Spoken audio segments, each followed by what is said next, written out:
let's do it.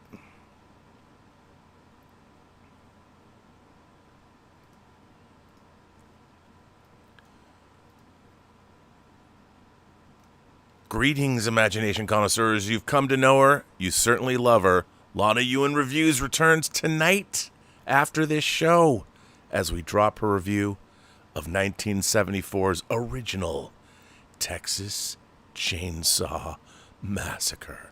I haven't even seen this review. I want to know what she has to say. And I know you do too. Tune in after midnight Pacific time.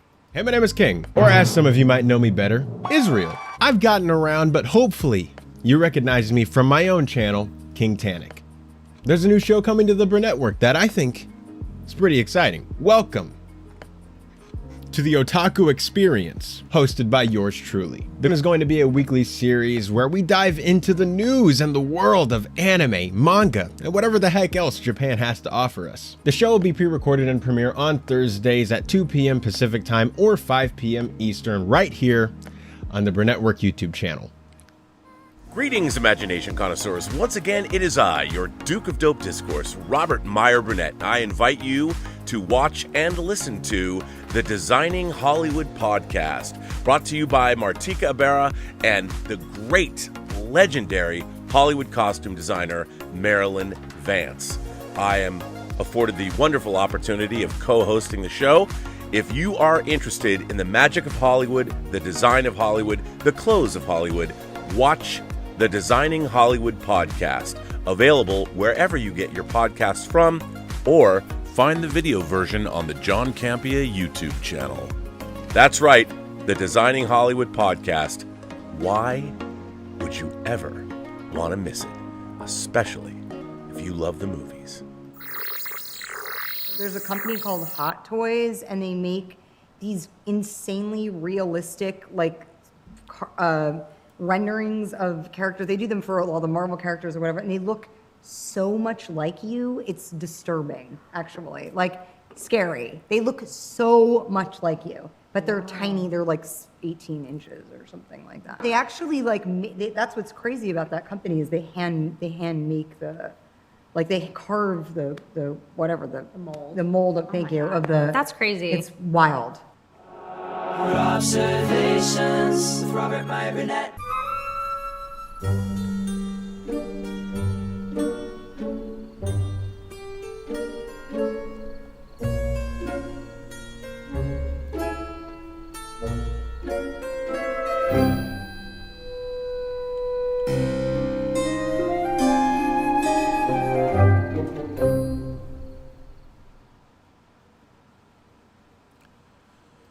Well, greetings, imagination connoisseurs.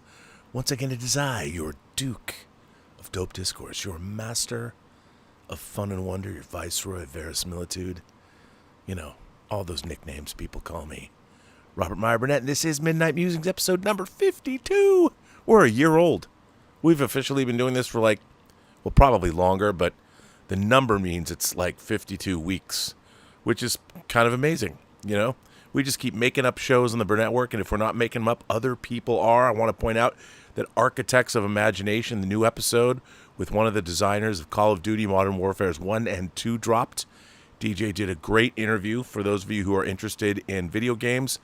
I'm very proud of Architects of Imagination. I want to get those views up. Watch the show. It's a game developers podcast, and it delves into the world of video games the way I delve into the world of costume design with Designing Hollywood. So I can't recommend it highly enough.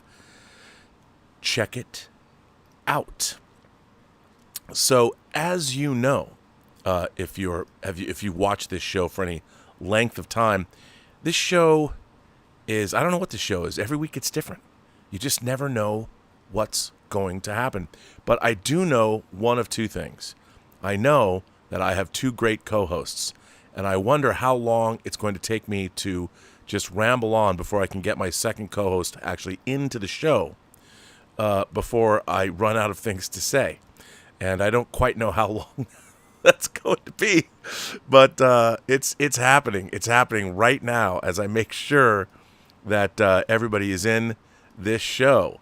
But you know, my great cohorts here, of course, are the lovely, the billowing, And of course, the 1/6 scale man himself. Let me bring them both to you right now. Lael Rockwell. Ladies and gentlemen, boys and girls, welcome Lael Rockwell and to the show. Hello, kids. I mean, How y'all doing? it's listen to you say it. Say that one more time. Who, me? Yeah, how you all doing? Say that again. How you doing? Oh God, I love that, man. That wasn't as sexy as the first time, but I'll take it. I'll allow it. How are you both? Good week? Yeah, it's been a pretty good week, man. Did you get anything new? Did I get anything this week? No. I have Yelena coming next week, but it's been really slow. Nothing mainly new. I've just been working on displays. That's all I've been doing is working on this case. Me too, actually. I just finished off the top layer of my Mando display. Now I'm working on the Avengers display for my midsection. Now you've been doing this Joker display, right? That's you. Yeah, I did that. Bro, about 2 that weeks is ago, yeah. crazy. Yeah, bro. Crazy Last cool. week, as a matter of fact. Yeah. That was the idea, and to finally see that happen, it was exciting, bro. Like, definitely. Yeah. It was very exciting. I brought back Fully Articulated this week. I hadn't done an episode, with Az and my favorite Yorkshire man, Az and I. Yeah. And George Molo did a show. It was January 26th of 2022 when we did the last Fully Articulated. And then I did one in September where I got my Thanos chair, but that was just an unboxing. So I'm bringing back all the old Burnettwork shows. Whining About Movies is coming back. Getting some new graphics for that. Hey. Of course, now that John Campia has gone podcast only, I think it's time that we officially launch the Imagination Connoisseurs, the new show. It's going to be a new panel show, different from the John Campia show, but it's going to be really interesting. A lot of interesting stuff going on. Space for it now, man. There's definitely space for it, and if you need a 6 scale review channel or show, get at me. Well, it's funny that you say that because let's remember I am a guy that's looking to have 12 hours of original programming a day on his show. And no, I want to do that. I was just talking to about a documentary that she's going to be doing, which we'll talk about in the future more about that. And there's going to be all kinds of things. Yeah. There's a lot of really interesting stuff that's coming to this channel. And the summer is going to be a lot of fun. So, more tips, more tricks, all kinds of things are happening here. And, Lana Ewan, and I gotta give a shout out to King Tannic. Our own King Tannic turned 21. Mm-hmm. He's bringing us the otaku. More people got to watch that show. I got to promote it on anime channels. That's the next thing, is figuring out how to get these niche shows more views, because King Tannic is crushing it every week, and he deserves a much bigger audience. Plus, he's a handsome dude, and girls love him. So, maybe we should do like a calendar of the men of the Burnettwork and the women of the Burnettwork, because we're getting a gaggle of good-looking dudes. We got you. You could be Latoya, can dress us all. Coco Tulip can be the She should do a fashion show, dude. Well, that's coming. Latoya's got to do. Yeah. If she wants to do something like that. She's doing a couple of things this summer. She's doing, like I said, Behind Every Geek, and then she also has Coco Tulip. So Behind Every Geek that's a great idea for a show. Yeah, that's basically like her Instagram group that she has right now, Instagram page that she had, Behind Every Geek. So that's going on right now on Instagram, so she's getting that. And now that school is going to be let out, then she's going to be focusing on Behind Every Geek as a YouTube channel. So I was like, all right, let's go. Let's do it. I want to start a 6 scale action figure, a 6 scale action figure OnlyFans account. Word. I want to start an explicit 1/6 scale OnlyFans account. That's going to have a whole lot of filthy content, but with action figures. Funny. Wouldn't that be funny? Hilariously funny, bro. Yeah, I think so too. What really goes on in the Avengers Tower? That's funny. You know what I'm saying? Mm-hmm. You should have seen when I was doing some experimental photography with my Hulk. Mm-hmm. I'm telling you, a lot of a lot of male Fison bodies are in my future. I think, because and what's great is Fison makes obviously a wide variety of colors for their bodies. Yeah. Yes, they So- do, and shapes. Yeah. And I just got to shapes. fight somebody in, like, I think the week before last, because I'm actually swapping out. I'm doing like a body swap for the armor. So I was talking to Bob Dylan. Bob Dylan's going to actually help me with that. So Bob yeah, Dylan we're is the gonna do- man. Yeah, the especially man. if you need things. Bob Dylan's a fine stuff for you, man. So, Yeah, no, Bob Dylan got me the armored Ben Affleck Batman from Batman v Superman. He just gave it to me. Kind of like I'm going to give Brother Cousins the bank robber, the version 1 bank robber Joker, which I've got it right here. It's going to go. He deserves it. He's waited long enough. Waited long enough. Yeah. So, Yeah. but yeah, so I think we should, there's a lot of good stuff happening. And it's funny, like I did something this week that I was kind of proud of. A lot of people dinged me for it, got mad at me for it. But I did a stream with Nerdrotic, Gary Beekler, and I thought he had called me and asked me about information about the writer's strike. And I like Gary a lot, actually. And he's been doing some really interesting videos on his channel, some edited content that his 2 editors work really hard on. And you know what I said to him? I go, you know what? Wouldn't it be interesting if you and I've been on your channel, you've never been on my channel, really. What if I contacted David Goodman, the former WGA president, who's now the co-negotiator for the WGA, co-negotiator for all of these. And I said, what if I could get him to come on the show, and what if you and I interviewed him? And, I was, obviously my air conditioner was a little loud. We had some sound issues. Technically, it was not what I would want it to be. I've actually cleaned it up a bit, and I'm going to repost the interview. But it was really interesting because some people, they're like, I don't like Gary, so I'm not going to, I'm so disappointed in you, Rob. And I'm like, did you watch the interview? Like the whole point of this channel, I say it every single time after every show, every person you meet has a story to tell. All you have to do is listen. Now, I understand, but what I want to do is I want to do more outreach to all kinds of YouTubers from across the spectrum of beliefs and everything. And as long as they treat my viewers and myself with respect, I have no problem with that. And by the way, I went to a live, Gary had a get-together in Vegas during CinemaCon. There were hundreds of people there. There were people from all over the world. And I was blown away. And they were all so nice. And when I walked in there, I was like swarmed by people that were, you know what? It was like being in the Nexus, like being wrapped in joy. And it was, I really do think that this YouTube space now more than ever, we need, and Lael, you post about this a lot. We need to find ways to reach out to people, do some community building.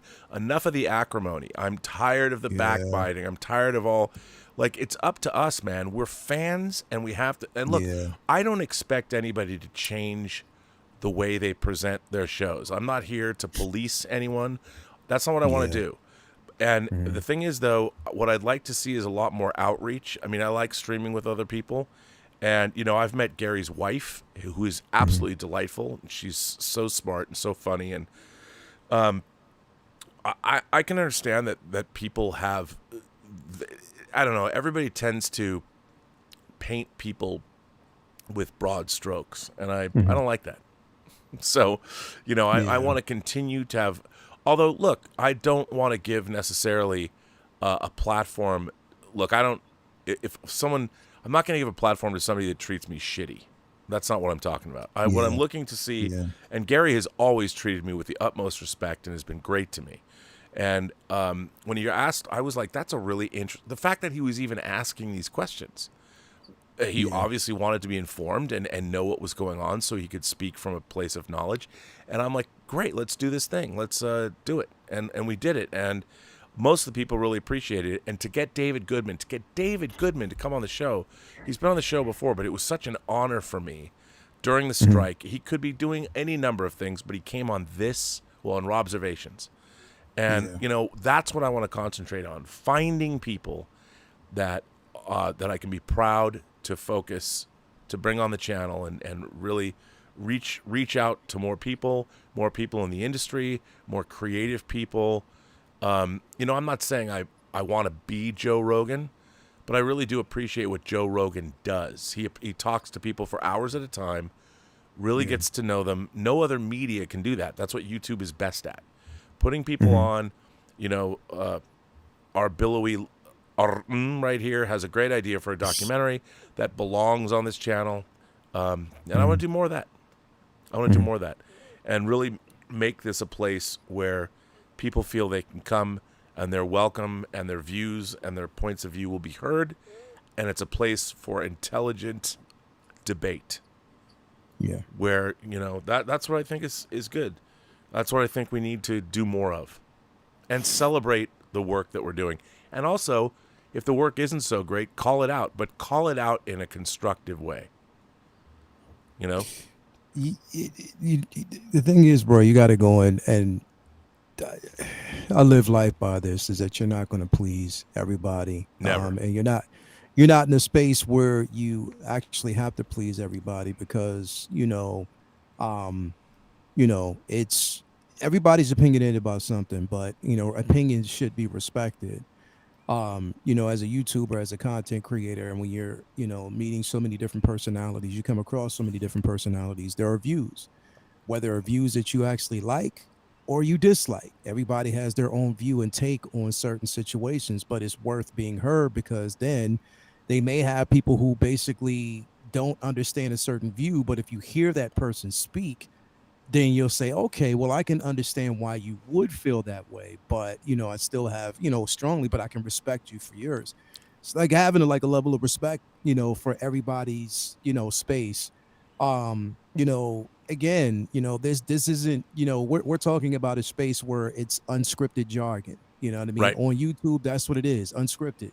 Where we just pass ideas, we start conversations, we get the viewers involved, and they become a part of this world. And what you get when you click on. You know what I mean? It's not something that's catered.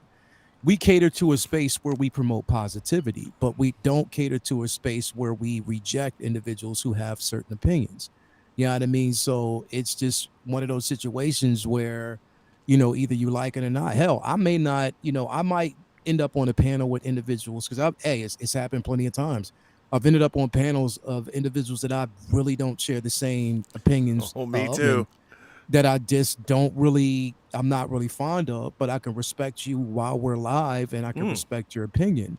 You know what I mean? And that's the space that we're in, bro. Like that's when we signed on to do this.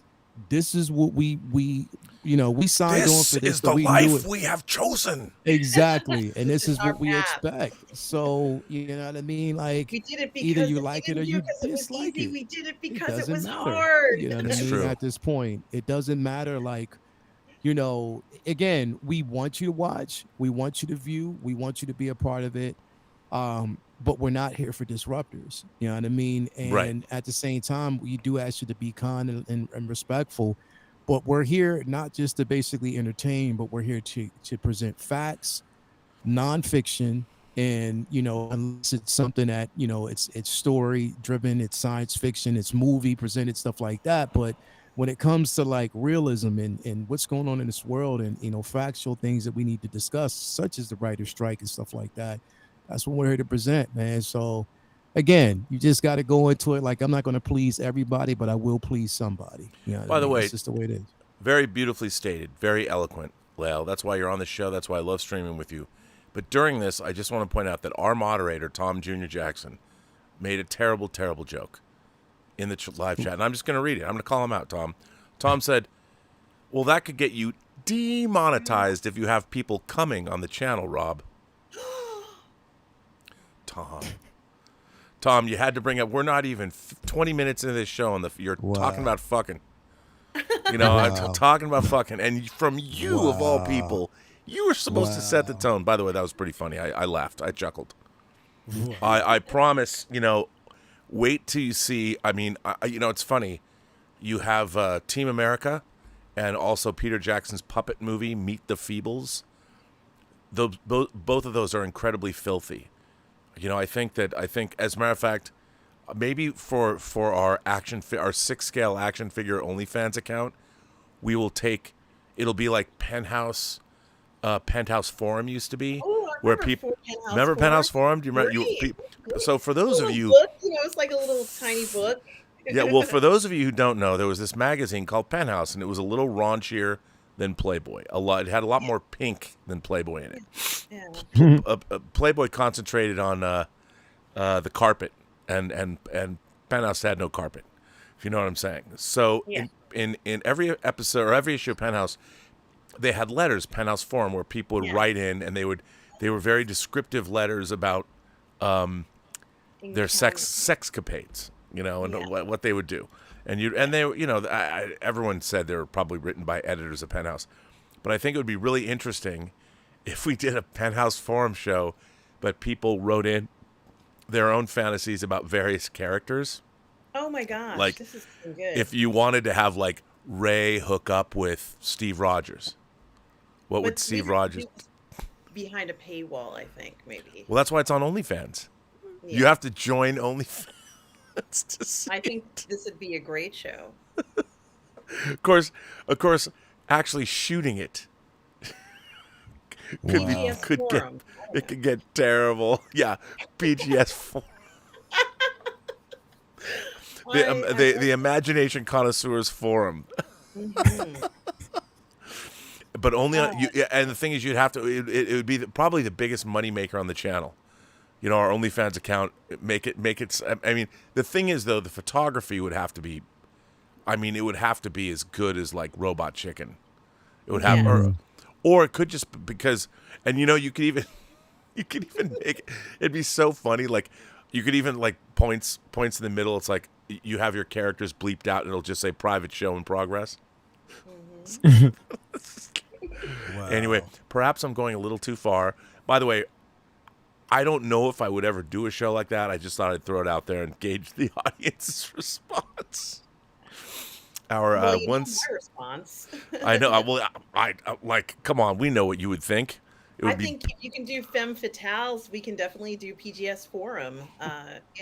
For more adult entertainment. It'd be so funny. We could even like do a special International Women's Day, hosted by Deadpool. It's It's getting a little hard. It's Maybe we'll great. talk about it. So okay, guys, there is Indiana Jones and the Dial of Destiny debuted. It's been reviewed by all the trades, been reviewed by all the major outlets. Did any of you read the reviews? I didn't. I reviews. didn't. No, I didn't read any of them. I didn't. I haven't read anything either. Yeah, I'm trying to, because like I said, man, as much as I love Indiana Jones, like for me there's Star Wars and then there's Indiana Jones. That's how it's always been, because I love Indy. I remember, Raiders of the Lost Ark, the very first trailer, when it debuted on Cisco and Ebert, and I was like, wow, going to see it in theaters, I was like, yo, it was terrifyingly amazing. And it stuck with me ever since. Of course, I love Harrison Ford. I love any score from John Williams. So it's like, you know what, you're ending off history here. And I'm just like, I want to really connect to it without anyone else's, like interpretation of what they thought of it. So I kind of stayed away from it. But I'm just, I didn't read any at all. I didn't. Yeah. Well, okay. I did. And here's a lot of people have asked me about it, and my response is I can read reviews, but I've never allowed reviews to sway my opinion about a movie that I'm looking forward to, because it is, with all the time and the effort, and I'm a big fan of James Mangold. There's a lot of people, especially today. I didn't used to feel this way, but a lot of people that are reviewing films today are not. I don't believe them. I don't. It's not that I don't trust them either, because I don't think a lot of film, like before, when I was growing up and I was reading like Pauline Kael or Roger Ebert or something, and you're reading their actual writing, they were very learned people. They knew a lot about the arts. They didn't just know about movies. they had educations in things, and they were real writers, you know, and we don't have, there's very few journalists like that left, and people that bring other acumen to their reviews. So I'm going to wait and see for myself, because I think a lot of people, there's so much of an agenda, especially in our own community, where people have prejudged this movie. I mean, it could be the second coming of Jesus, and people would say, like, he didn't walk across water that well. Yeah, he did it better before, you know. And it's maybe that's a bad example, but I just don't trust. I don't trust for these tentpole properties. I just don't. I don't trust it. I don't trust it. I have to see it for myself. And I also think it's too soon to really start, you know, gauging how the general public or some of these. I don't know how many reviewers really even have had a chance to see it, and I know legitimately, even if they had access, they can comment on it. But I really do want to see how the public responds to it too. Me too. Before I can get a gauge of not whether I'm going to like it, because I'm going to like it. If I see it and I love it, I'm just going to love it. And of course, it doesn't matter to me what anyone else thinks. But I really want to see excitement from the public when they're going to see this film. I want to kind of enjoy some of that excitement as people are going to the theater to see Indiana Jones. Is supposed to be the one that's supposed to top all the Indiana Jones, right? Yeah, I mean, I'm, and you know, to see he was Harrison Ford was deeply moved by the reception that he got at Cannes. It was a great event for him. Obviously, Killers of the Flower Moon, the new Martin Scorsese film, debuted today. It's gotten a lot of strong reviews. People seem to really like it. You know, it's like 204 minutes long or something. It's 3.5 hours long. And it's Martin Scorsese, and I'm a fan of Martin Scorsese, a big fan, and I'll see anything the man makes.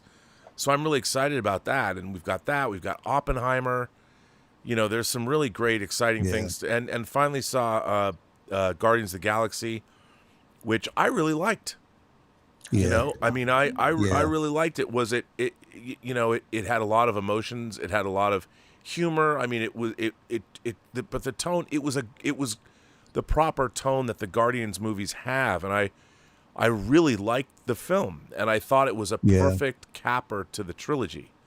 And you know, to me, the Guardians movies themselves, even though the Guardians have been integral to the Marvel Universe and participated in the Infinity War and all that, the trilogy itself is kind of unto itself. It's kind of it's not so reliant on the rest of the Marvel Universe, and I liked it for that, and I felt that, you know, it had some real stakes and it was very moving, and I really liked it. And it was like, oh, I after Quantum Mania and Thor: Love and Thunder, and I'm really excited about it. And as I've told you many times, I've read the scripts for Secret Invasion, so I'm very excited for Secret Invasion. Did you find that it had the tone that Thor: Love and Thunder should have had? 100%. I mean, 100%. Thor: Love and Thunder was it's like, I get what Taika Waititi was doing, but it was such a goof. I mean, he's really, like, I really loved his vampire series. The original movie I thought was terrific. And the show has been really, really good too. But and it knows it skirts you still buy into it though. Whereas Thor: Love and Thunder, I thought, went way, way, way too far. Way too far. And it was allowed to go too far. That's the problem that I had. That they allowed that to go too far. You know, without, it's like you're gauging an experience, you're basing an experience from another film and saying, okay, we need to up the ante, but in the wrong way. You're taking it in the wrong direction. You know, especially the stakes that film, based on the narrative and the characters that you had in it, there were high stakes in that film. It should have been. And they just fumbled the rock on it. So I was bummed out. But you know, we've got some interesting stuff from Cannes. What was it called? There's a film. It was a Holocaust movie that was based on a Martin. By the way, Martin Amis, a British writer who was the son of Kingsley Amis, passed away from esophageal cancer at 72. I had read his book, London Fields, that I really liked. And at Cannes, the guy who directed Under the Skin, who I think is quite an interesting director, and he also directed a Nicole Kidman movie called Birth. That's a little odd, but Under the Skin, if you haven't seen it, it's a Scarlett Johansson movie. It's a science fiction film, and Jonathan Glazer directed it, and it's based on a movie or on a book by the guy who wrote The Crimson Petal and the White, Jonathan Faber, or Michael Those Faber. beautiful nude scenes of Scarlett Johansson walking around, just Stunning. so beautifully. It's amazing, and the men getting kind of caught in this pseudo gelatinous thing. They just get paralyzed, and you're like, what's going on? They thought they were in there, and now they're suspended in this gelatinous something, and she just walks around and traipses around, and it's absolutely amazing, the performance she gives in that film. Yeah, Under the Skin, I thought it's one of the great science fiction movies of the 21st century. Very creative. Yeah, Very and creative. it's up there with Children of Men and Her, and it's, if you haven't seen Under the Skin, man, it's pure cinema. It's pretty interesting. But he directed a movie that was at Cannes called The Zone of Interest, based on a Martin Amis book, and it's a Holocaust movie, but it's told from the perspective of the commandant of Auschwitz, and how it's about his life living this bucolic life in this house in this land right outside of the gates of Auschwitz. And it's a whole different way to approach this idea, and people in Cannes thought it was just devastating.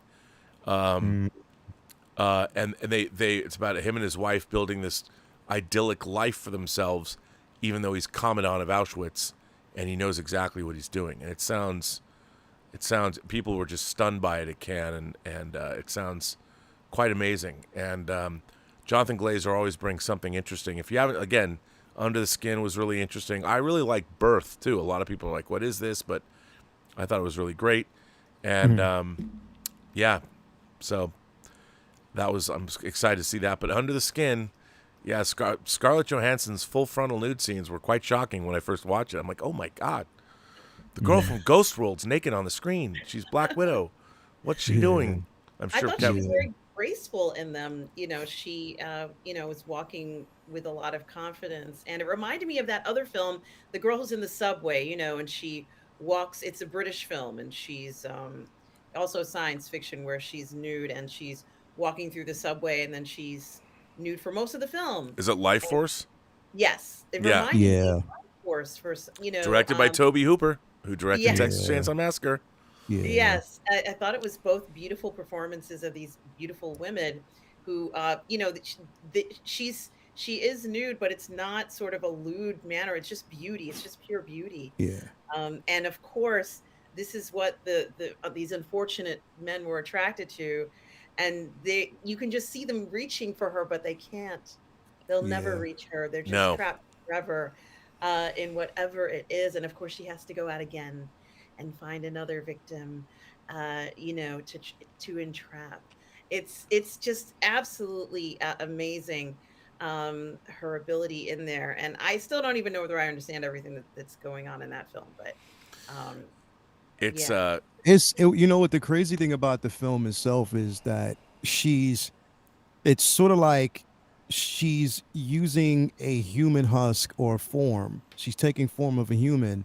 But it's not only just basically what was beautiful about the film, which, watching it a few times, you discover it, is that it's not just about her, luring in these feeble individuals who are just only after her because of her. It's not just about that, but it's also about her or the character or even the alien species discovering themselves and who they are, and also just the human condition.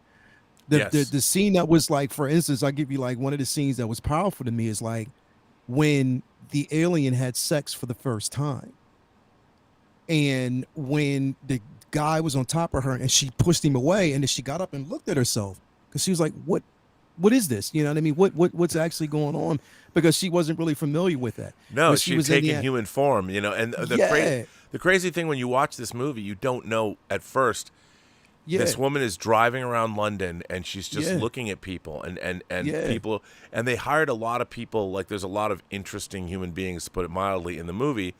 A lot of those people were not actors. You know, they found people that Nah, suffered they're from just various people- afflictions, and yeah. it's a really, and the whole movie is pure cinema, and she's just observing humanity, you know, and Yeah, it's really for what it well, is, and they don't yeah. really explain to you what's going on. You're watching this and you kind of have to figure out. And you just have to figure it out on your own. And the beauty of it was she was put in some very dangerous situations. Like, because even when she talked about the film, like that scene where she was driving through the city and at night when those group of hooligans were slapping up against the window, that was for real. Yeah. Like that Yeah. was happening Yeah. for real. Yeah. But because she was well protected at that time, but still she, didn't break character at all. Like No. she just stayed in character and that was a test, to who she was. But the film was magnificent to me, but I just viewed it from such an artist standpoint. It was amazing. You know what I mean? Yeah, no, it was crazy, and I loved it. I read the book too. The book is great. Yeah. The guy who wrote it is Michael Faber. Hang on a second. I have to, Ellis. Yes, it is Michael Yes. Faber. Yeah, because Michael Faber's written a couple of really, well, more than that. He wrote a science fiction novel I think everybody should read called The Book of Strange New Things. I recommend that, and I also recommend a book he wrote called The Crimson Petal and the White. So, and he wrote Under the Skin. So he's an incredible novelist, and I'm surprised.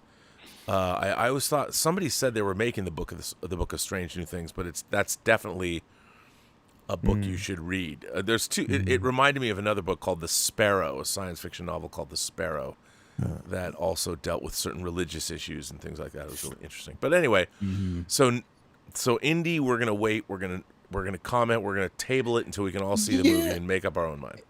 And here, I will say this though, bro, because you touched on something that, I wanted to kind of, when you said that you wanted to see it for yourself and you wanted to experience it for yourself because it's, really agenda driven, some of these reviews. And you talked about how, what I'm seeing, bro, is like, and then when I see these reviewers, it's a trend. The trend that I see is if one person says something, the next person says the same thing. They probably reword it. But it's like, yo, I'm wondering, like you've always said, did you really watch the film? Or are you just basically just so in a rush to give a review, you're basing it on somebody else's synopsis and you didn't really sit and think for yourself. You know what I mean? And we're starting to see that. This is why I was like, you know what? I'm done. When I start seeing reviewers and like, out of the theater reviews and, the embargo hasn't been lifted and all, I just check out. I'm like, I'm not going to, I'll wait and see it for myself, especially a movie such as this and how important, it is. I'm doing the same thing for Into the Spider-Verse. I'm not going off of anybody else's reviews. I just want to see it from myself. You know what I mean? And experience it and draw my own conclusion. Because the thing is, it's like we're seeing this like now where it's this trend of people just, I'm not even saying like review bombing, and they're like, in a sense, they're like just saying things about the film and you're just wondering like, did you really, really see it? And then sometimes they give credibility to films that I think are horrible. And I'm just like, okay, well, yeah, I don't know. That's why I'd rather just see it for myself. No, I mean, I feel the same way. I mean, people ask me, why don't I do movie reviews? And I'm like, I'll talk about movies, but I don't, on my channel, I don't have Rob's reviews or something like that. I just don't, I don't do that. I mean, I do, look, to be honest, I do think that the whole reason we're getting a new Indiana Jones movie is because a corporation wanted to exploit the IP. And I understand that. And there's a legitimate concern. I mean, one of the things that really bothers me about where we are in terms of cinema, the studios are basically only giving us IP-driven tentpole movies. And what we're not getting from those is great stories, because from the top down, the idea is, what IP can we exploit? And I think a lot of And that's one of the things that like Gary is always leaning into, especially when he does these videos himself, these edited videos. He talks a lot about this, and I don't think he's wrong. When you have somebody who's bought an asset and they're making a film, they don't a corporation can't make something good or bad. They don't know how to do that. They don't know how to make a great story. All they can do is they can look at a page of analytics that they've been given by some research group that tells people why is this IP exciting in the first place. They can look at that and go, okay, we have to make an IP we have to make a movie that has these things. Or if they're going to do Star Wars, they're like, okay, well, people love Star Wars, but now we have to make it for a new generation because we have to sell it to the kids that are coming up now, the same way that kids saw it in 1977 and loved it. We can't have a bunch of middle-aged characters that we're going to continue on with. We have to have all these new characters. We've got the concept. So IP-driven corporate storytelling doesn't work. It just doesn't work. And so, and what's happening is, even the people that they like, the reason that I will continue my excitement for Indiana Jones is because I respect James Mangold as a filmmaker, and I know that people can talk about the film all they want, but James Mangold is a very good filmmaker, and I will enjoy, if nothing else, the filmmaking on display. Whether the story works for me, whether Harrison Ford works for me, whether all that, I mean, Harrison Ford canonically is playing 70 years old, even though he was 80 or 79 when he made the movie. That doesn't really bother me because I always love stories about characters, old characters that come back and have to, that's just a genre of story that I really like. But what is unfortunate is no one is creating great new IP. Star Wars was unique to cinema, changed the movies, it changed people's imaginations forever. And that was because Alan Ladd at 20th Century Fox took a risk. Now, that was because Star Wars was made for $10 or $11 million.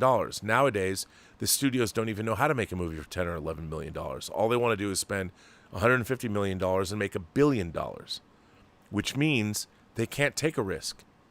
When you're spending 150, if the studios are only making $150 million movies or $200 million movies, they have to be damn sure that there's no risk there. There's got to be ironclad risk aversion happening, which means that the studios, you would think that the studios would be interested in incubating and discovering brand new IPs.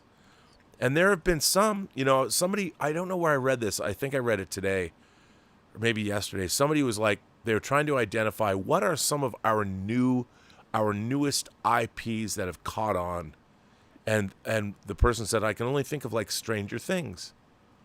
Like Stranger Things was a brand new original IP, the Duffer Brothers, but even Stranger Things was an amalgamation of Stephen King and Steven Spielberg, and it literally is set in the 80s, so it's a pastiche of other things. And I like Stranger Things a lot. I thought the 4th season was a banger season, and it was great. I mean, my God, Warner Brothers is making Beetlejuice fucking 2. Here's Winona Ryder on the set of Beetlejuice 2. I'm sure it'll be great and fine, but really? I mean, remember when you first saw Beetlejuice? That movie was batshit insane. The Banana Boat song. I mean, hearing that, Day-O, Day-O. I mean, bro. I mean, where's that? And that's a Warner Brothers movie. That was Tim Burton. That was the Tim Burton of Pee-wee's Big Adventure. People forget that Tim Burton's first movie was Pee-wee's Big Adventure, and that movie fucking ruled. Yeah, and they fucking made that shit. And then he goes on and he makes Edward Scissorhands. He makes Beetlejuice. I think he made Beetlejuice after... I think that was a movie he made right after Pee-wee's Big Adventure, and then he went to Fox and made Edward Scissorhands. But can you imagine if a filmmaker went and pitched Edward Scissorhands to a studio today? They'd laugh him out of the fucking boardroom. They'd be They're so like, offended we're not by going to make this shit. Yeah. And yet Beetlejuice, when did Beetlejuice come out? I don't know. Let's find out. We have this new, it was 87? Beetlejuice 88. 88. So 1988. Now they're making Beetlejuice 2 in 2023. It'll come out in 2024. I mean, think about that. The original Beetlejuice, how many years? Were 35 years between movies? Like, Warner Brothers would rather make Beetlejuice 2, building on a franchise. I mean, Michael Keaton's doing well. He's in The Flash. Why not? They're in the Michael Keaton business again. But that's what we're getting? You know, and who, how many people under 20 or under 30 have even seen Beetlejuice? Like, I've always maintained that the half-life of pop culture is 20 years. You move beyond 20 years, things drop off. But Warner Brothers is, and they're probably going to spend $100 million plus on it, on fucking Beetlejuice. And it's like, really, where? I mean, kids today, are they supposed to get excited about? Are they supposed to get excited about 35-year-old IP? I mean, is the TikTok video game generation? What do they think? What is somebody who's like 27 years old? You know, they're college educated. They're making their way in the world. Are they supposed to be excited about seeing IP from 35 years ago resurrected? And I mean, at the time when Beetlejuice came out, it had such an innovative and original production design. Every single detail. Rick Heinrichs. You know, it was absolutely beautiful, and you weren't distracted by a whole bunch of stuff in it. You could just focus on what they were trying to get you to understand the importance of, you know, these characters. Even though they're gone, they still exist, and the idea that there would be a happy ending even for something like this, they let you look at the different characters and different dimensions in the afterlife, in our existence, our plane, and even in a miniature version. Like, he went to so many different extremes, and it all worked and fit so well.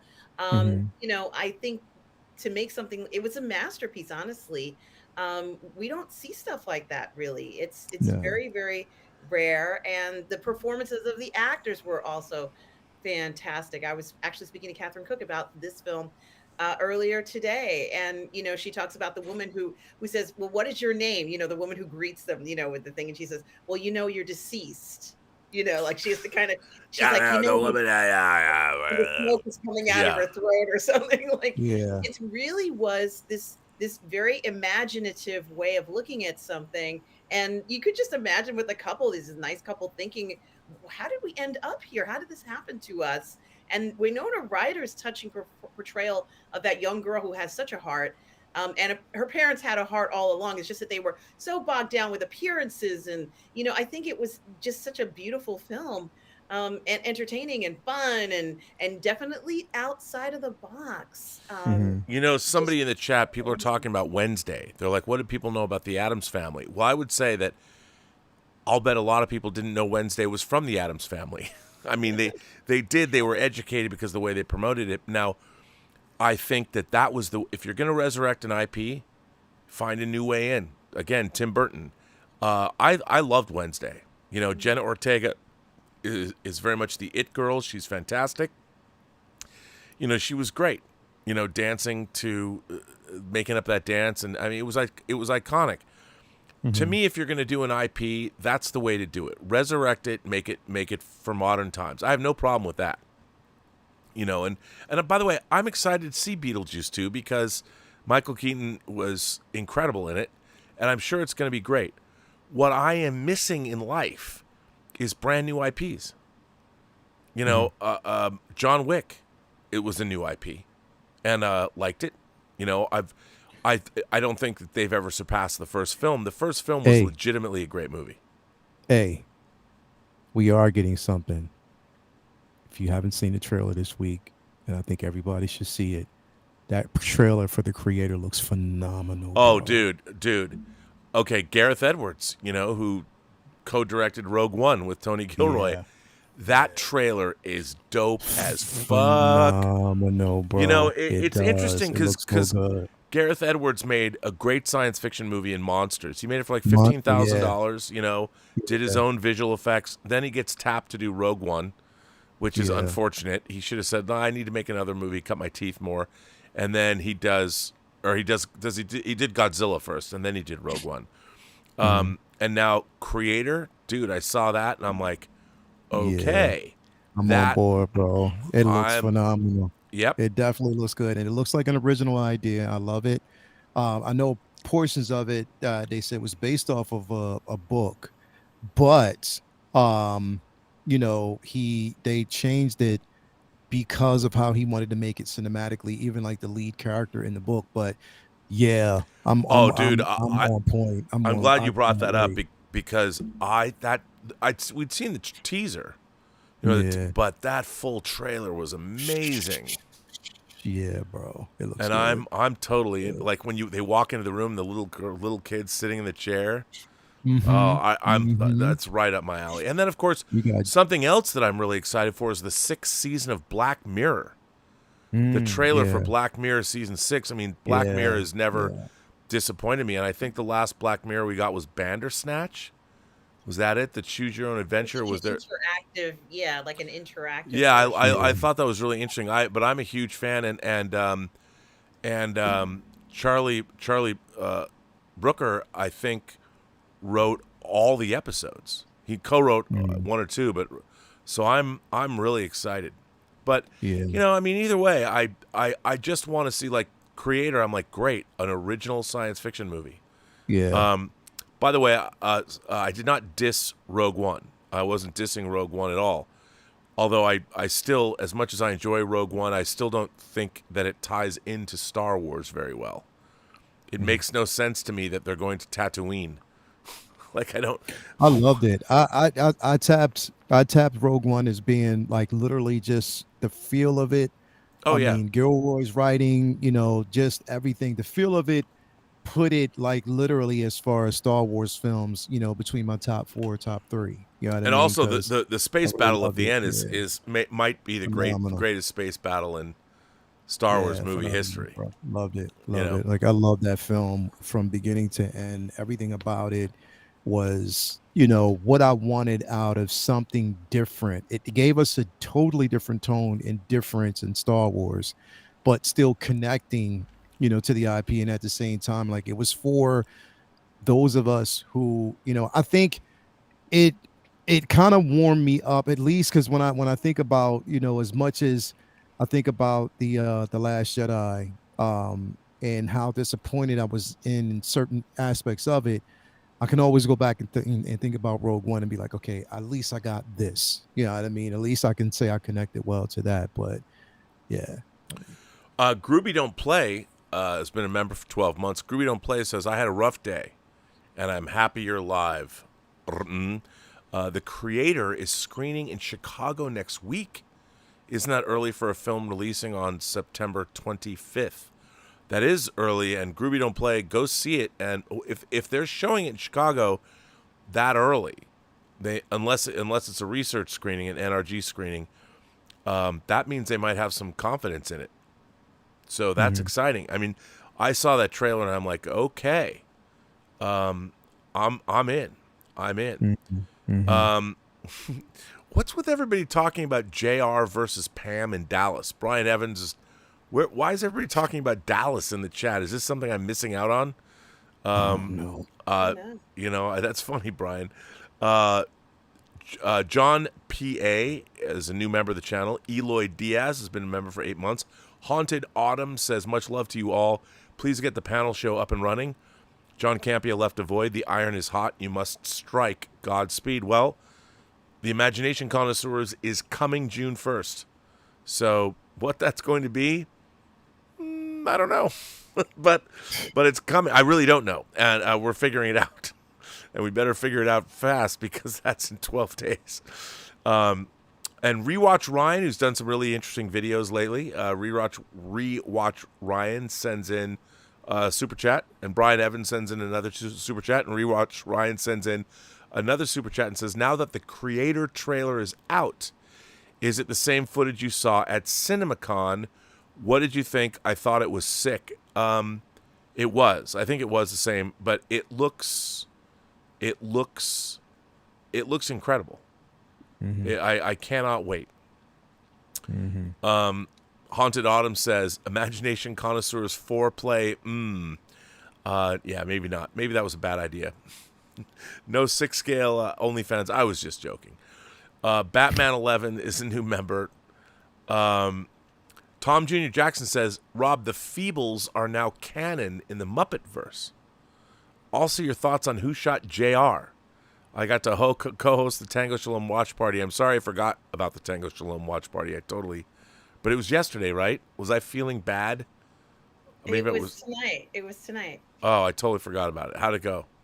It went well. It went very well. I'm sorry I wasn't there. I totally forgot about it.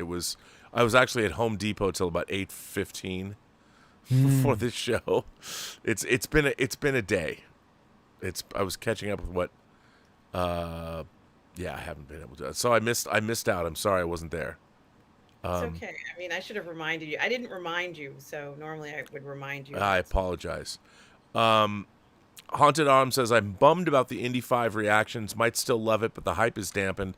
Last Crusade has ever been my favorite of the OG 3. Sure, it was indie, but it went deeper. I was hoping for something similar. Well, it might. I mean, it might be something similar. A lot of people just object.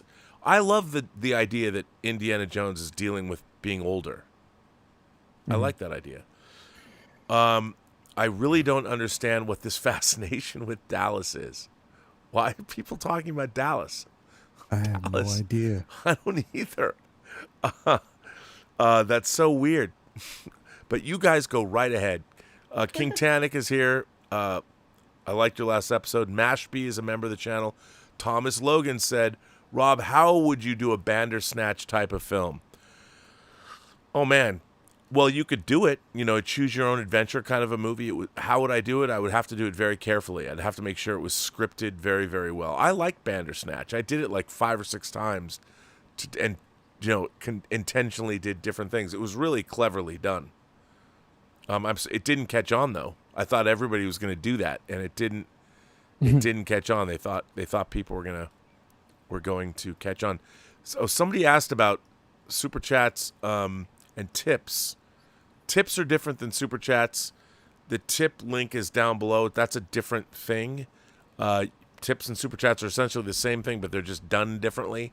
Super chats are done through YouTube itself, whereas tips are done through Stream Elements. That's the difference. So if you want to tip us or whatever, you can. That link is in the description. By the way, let me ask you guys this. Succession. 2 more episodes. 2 more. Are you guys watching Succession? I'm not. I haven't been watching it, but I heard it's incredible. I have never seen a single episode. Dude, you got to watch it. I mean, this show is bringing that plane into it. They're going to stick this landing. It's incredible. It's incredible. Yeah, I'm going to have to definitely check it out because I haven't watched a single episode. Well, the great thing is you'll binge it all. I mean, it's a different kind. Look, I don't know why, but I'm obsessed with movies like The Big Short and Margin Call, which are both about the 2008 subprime mortgage crisis. I mean, I don't know anything about. I don't have money. I don't have investments. I don't know anything about all of that. I know about investing in movies. That's about it, which is a bad investment, but I know about it. But I am obsessed. I could watch The Big Short. If somebody said, Rob, would you watch The Big Short every day for a year? I'd be like, yes. Yes, I would. I love The Big Short, and I shouldn't love it, but I love it. And I love Margin Call. Margin Call is incredible. They're both about the same thing. It's the greatest double bill ever. Anyway, you should watch Succession because the writing, I don't even know what they're going to do. I have no idea what's going to happen at the end of I tried, like I got in on, like there was one episode that was on, I don't know, bro. Like, it's just certain shows that I just can't connect to, and I know it might be good, but it's just like it has to draw me. Like, I don't know. I can't understand it. Like, and it's not to say that it's not good. It's just that I may not have like a certain attachment to it, like everybody else. Well, it's it's weird. But no, I don't think you should think it's weird because the subject matter is not something that is immediately interesting. To a lot of people. Like I still hear from people that think The Wire is just boring as fuck. Like they can't. Not The Wire. You The Wire. It's one of my totally different breed. It's one of my favorite. Yeah, that show is like Like, it's funny because people You ask get me, like, trapped. dude, The Wire, I think of all the modern shows, The Wire and Friday Night Lights, believe it or not, might be my two favorite shows of the 21st century. For But- me, it was The Wire and Sons of Anarchy, bro. Yep. I loved Sons of Anarchy, bro. I loved Sons of Anarchy. Like, just that show, it was just like every episode, and it was something that you just had to watch and you didn't expect and didn't see coming, and it was like, wow. But yeah, The Wire. That and I can't forget, you know, one of my favorite shows on HBO, you know, at the time too. They had one of my favorite characters, Adebisi, in it. You know what I'm talking about. Oz. Oz all day, bro. But I think All Oz day. was 90s, though. Yeah, it was the 90s. It was Dude, 90s. It was actually early 90s. Dude, yeah. I met the actor, and I can't pronounce his name. I met Adebisi on the beach Yeah. in Venice once. Yeah. We played beach volleyball, and we were playing the day we were playing on this play. We normally played Manhattan Beach. We were playing in Venice, and Adebisi just was walking up the beach. I'm like, oh my god. Okay, Yeah. Oz. The thing about Oz, though, I liked Oz because it was like salacious too. I mean, it was the sex and the violence. It was so. It was like, to me, I love Oz. Wow, no. I love that. Yeah. And Rita And it's Moreno. the fact that it was told, it was, I guess for me, was the simple fact that the narration and it being told through the eyes of one of the inmates at that time, and just the entire journey of it. Like, it's like certain things, like when you're watching it, you're like, yeah, I'd never want to go to prison, but it's still interesting. Like, you know what I mean? I don't want to go to prison. I mean, all the but this it shit was, is interesting. Yeah, I mean, yeah. Well, that was J.K. Simmons, man, as Schillinger. Yeah. I mean, Yep. the actors in that show were incredible, and that show just went for it. I remember that was a TV show that actually shocked me. Yeah. And Chris Maloney was in it, right? Yeah, he was. Christopher Maloney was in it. Oh, he was great. He was great. I mean, he was, what a dick. He was great. I mean, those shows, yeah, Oz was great. I mean, all of the HBO lineup, you know, was whether the thing is, Sopranos to me was a one-season show because when Tony Soprano's mom was no longer in it, it became, you know, I love Sopranos. I watched the whole thing, but it really was a unique show, and his mother and Uncle June and him had that triangle of terror between the three of them, which was great. Yeah, I mean, we've had such great TV shows, but I think my favorite's only because The Wire, it's funny to say this, but The Wire and Friday Night Lights, if somebody said to me that if they ever made a show that was like Star Trek, but it was set in East Texas and it was about football, I would have said, what? But that's what Friday Night Lights was. It was like the same values that the original series had when I was growing up. I felt that in Friday Night Lights, and I loved it. You know, Steve Ernst said Euphoria is incredibly salacious, but a guilty pleasure. Here's the thing about Euphoria. I, as an adult male, I watch that show about, you know, high school. I can't.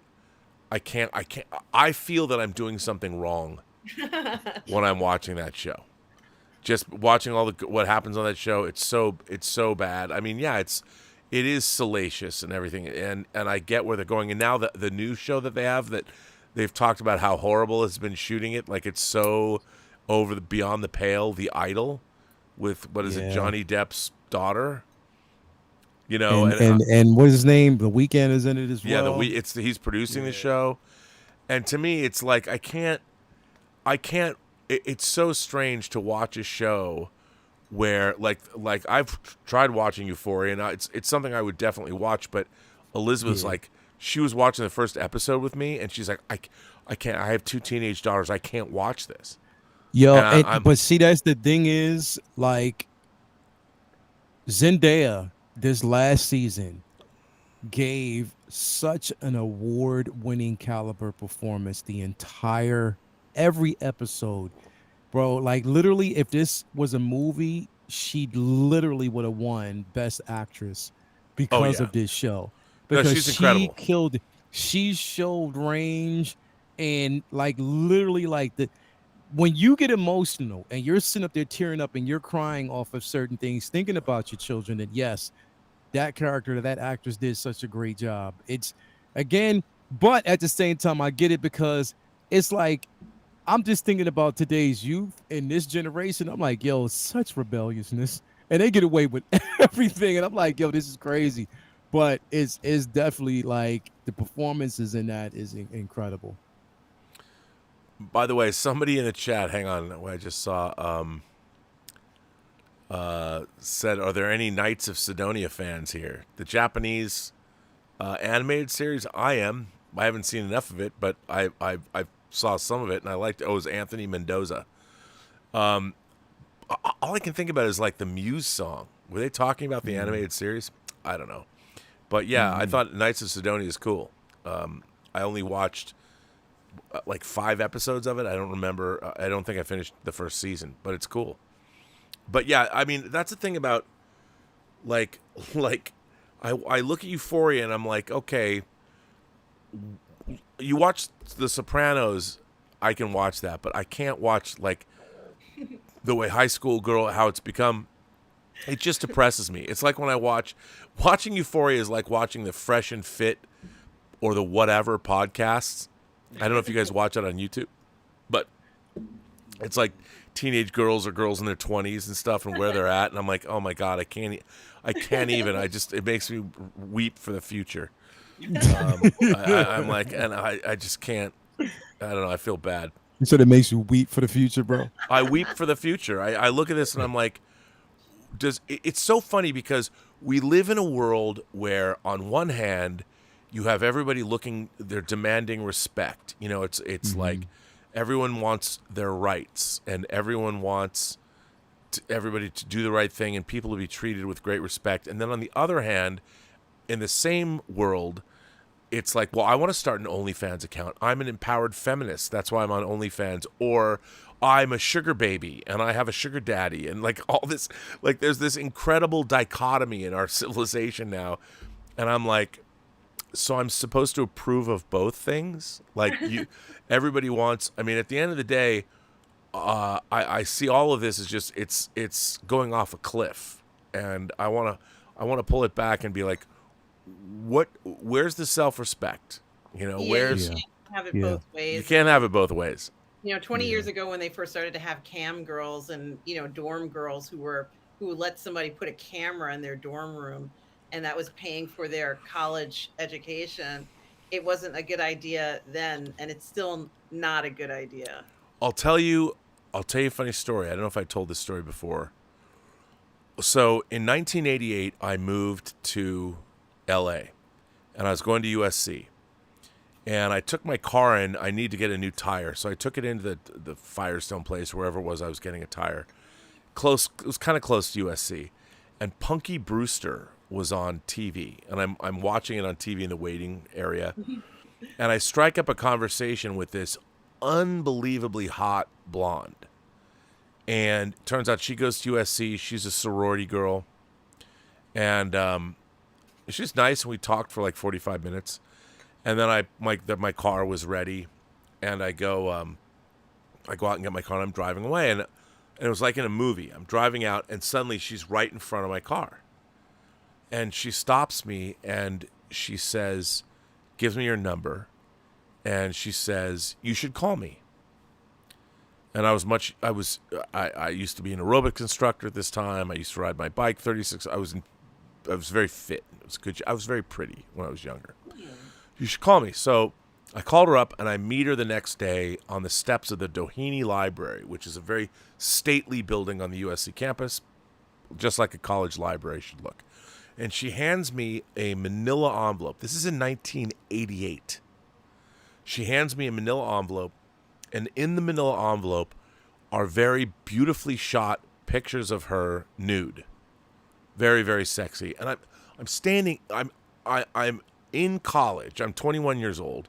I transferred there as a senior. There's people going to and fro up the steps of the Doheny Library, and I'm standing out there looking at this manila envelope, pulling out these 8x10s, of her in beautiful nude poses. And she's standing right in front of me, and she asked me, she goes, are you interested? And I'm like, am I interested? What are you asking me? And she tells me, this is a true story. She's a sorority girl. She tells me that she does personal pornographic tapes. Now people are going to laugh hearing this. But in 1988, I'm like, we're 8 years. I'd only had a VCR since 1980, and when I got one, no one had one. So I was like, what do you mean? She goes, well, I work for a company where people call in and they tell me to do things, and I make tapes for them, and then the tapes I make are sent out, personalized pornographic tapes. But right now, I'm only doing them by myself. They're solo tapes. But if I were to perform with somebody like you, perform with another person, and we were to make these personalized tapes, we could make a lot of money. And I'm on the steps of the Dehaney Library on campus, and this girl is giving me a sales pitch about having, like literally, fucking her on camera, where people would call in and tell us what to do. Right. And she was promising me hundreds of dollars per session. And it was all very serious. And I actually, when we were talking, we were talking for 45 minutes. I at the Firestone place, I really liked her. She's very smart, very, very attractive. And then I realized that she didn't like me. I was just somebody she thought she could do business with. And I thought about this, and I thought about this opportunity, and I'm like, I called her up afterwards, and I said, I liked you, and I could see wanting to date you or going out with you, but I don't want to be your sex partner for money. I don't somebody from wherever is calling in, and I'm supposed to fulfill their fantasy and what? I mean, it was so, the more I thought about it, I was like, I'm sure a lot of people said, you should have done it. But back then, it was such an odd thing, and I really couldn't get past the fact that so I told her no. And I asked her, I said, well, maybe we could go out to dinner sometime. And she said, oh, no. No, I'm not going to go out with you. She said that? Yeah. Because the conversation that we were having, I'm a pretty open-minded guy, and I'm a cunning linguist. I can have good conversations with people. And I was not, I had game back in those days, so I was very charming when we met, but it was really interesting realizing that she had absolutely no interest in me as a human being. I was just somebody she met, and she's like, okay, on the USC campus, she could tell that I was open-minded. Because when I got to USC, it was still very, very much a Republican school. It was very Orange County, and I'm sure she saw me, and when we started talking, and I was like, wow, man. And that was, by the way, my first week at USC. My first week in college in California. Wow, what a week. But it was such a weird thing because I used to see her on campus, never acknowledge my existence. For the never even, I would nod, I'd wave, never ever gave me anything back, because she was never going to admit. And I was like, wow, this is someone, I never knew what happened to her, but this is somebody who, she was so professional about this. I'm like, I admired her for it. I'm like, okay, I get it. We're not friends. We're never going to be friends. You saw me as a mark. I turned you down. That was business. That was the price of doing business. And to me, when I watch stuff, now we just live in a world where that's par for the course. It's just, but back then, when I was 21 years old, I learned, that was a life lesson I learned. I still was a romantic at heart. Well, can't we just go out? I mean, anyway. So that's why I watch shows like Euphoria, and I'm like, oh, I can't watch this show, man. You need to write a book about escapades, bro. About your escapades. I swear to God, you do. You know what's funny? I haven't thought about that story in forever. The thing is, though, it would be. I don't know if I could. I've had a lot of weird things like that happen. A lot of them. But you know, when you write that stuff down, it sounds very self-aggrandizing, and a lot of people wouldn't believe it.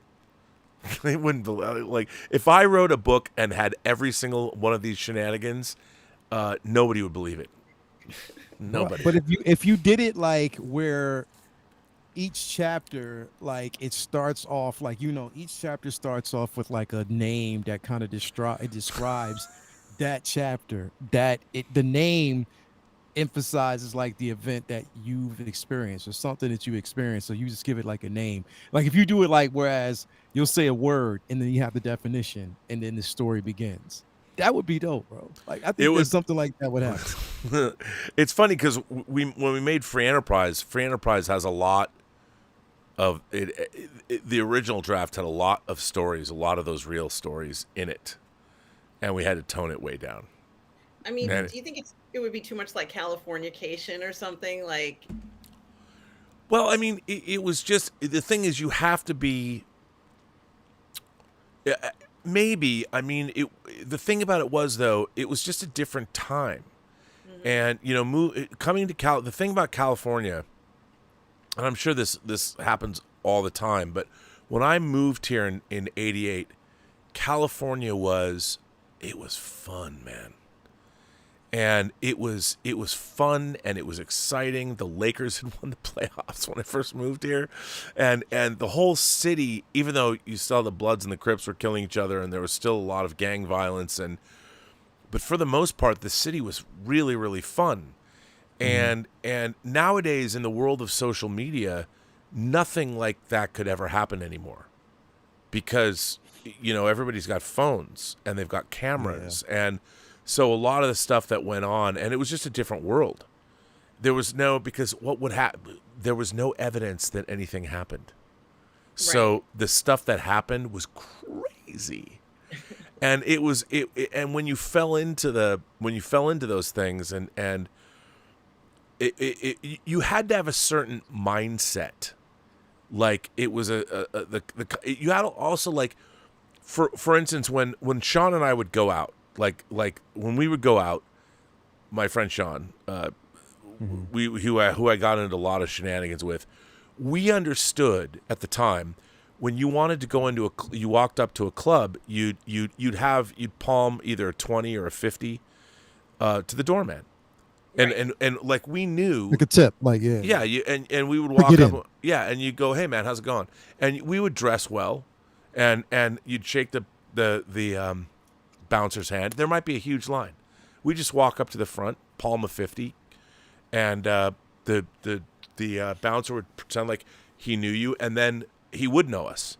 So eventually you'd get to know all these people, and you would go in, and they would just let you in, and we would get into the VIP rooms, and you had to grease some palms, but that's how it worked. It was like you could either do what you needed to do to get in, and once you were in those places and you were nice and amenable, and then you just met people and stuff happened. I mean, it was crazy, but that was because there were no cameras.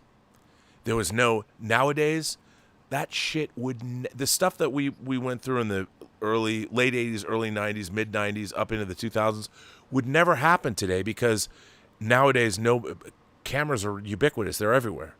Back then there was cameras were big. Nobody had cell phones with 4K cameras in them. No one had cell phones. They had pagers.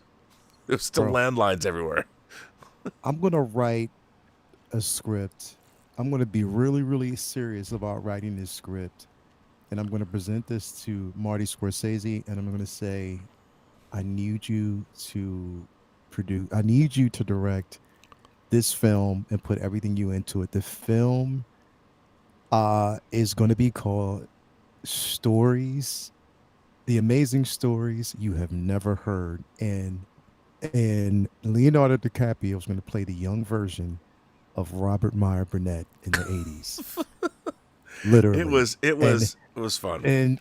And literally he's going to play, as a matter of fact, This is how we're going to do this. The story's going to start. This is how the story is going to begin. It's going to start with you walking down the street, or you're going to be walking to a house, looking around, kind of nervous, and just really nervous. You're going to walk to a house. This is going to be a young version of you walking to a house, knocking on the door, and there's going to be a young lady that's going to let you in, and you're going to reenact that night, that day, exactly. It's going to start right there. That's how it's going to start.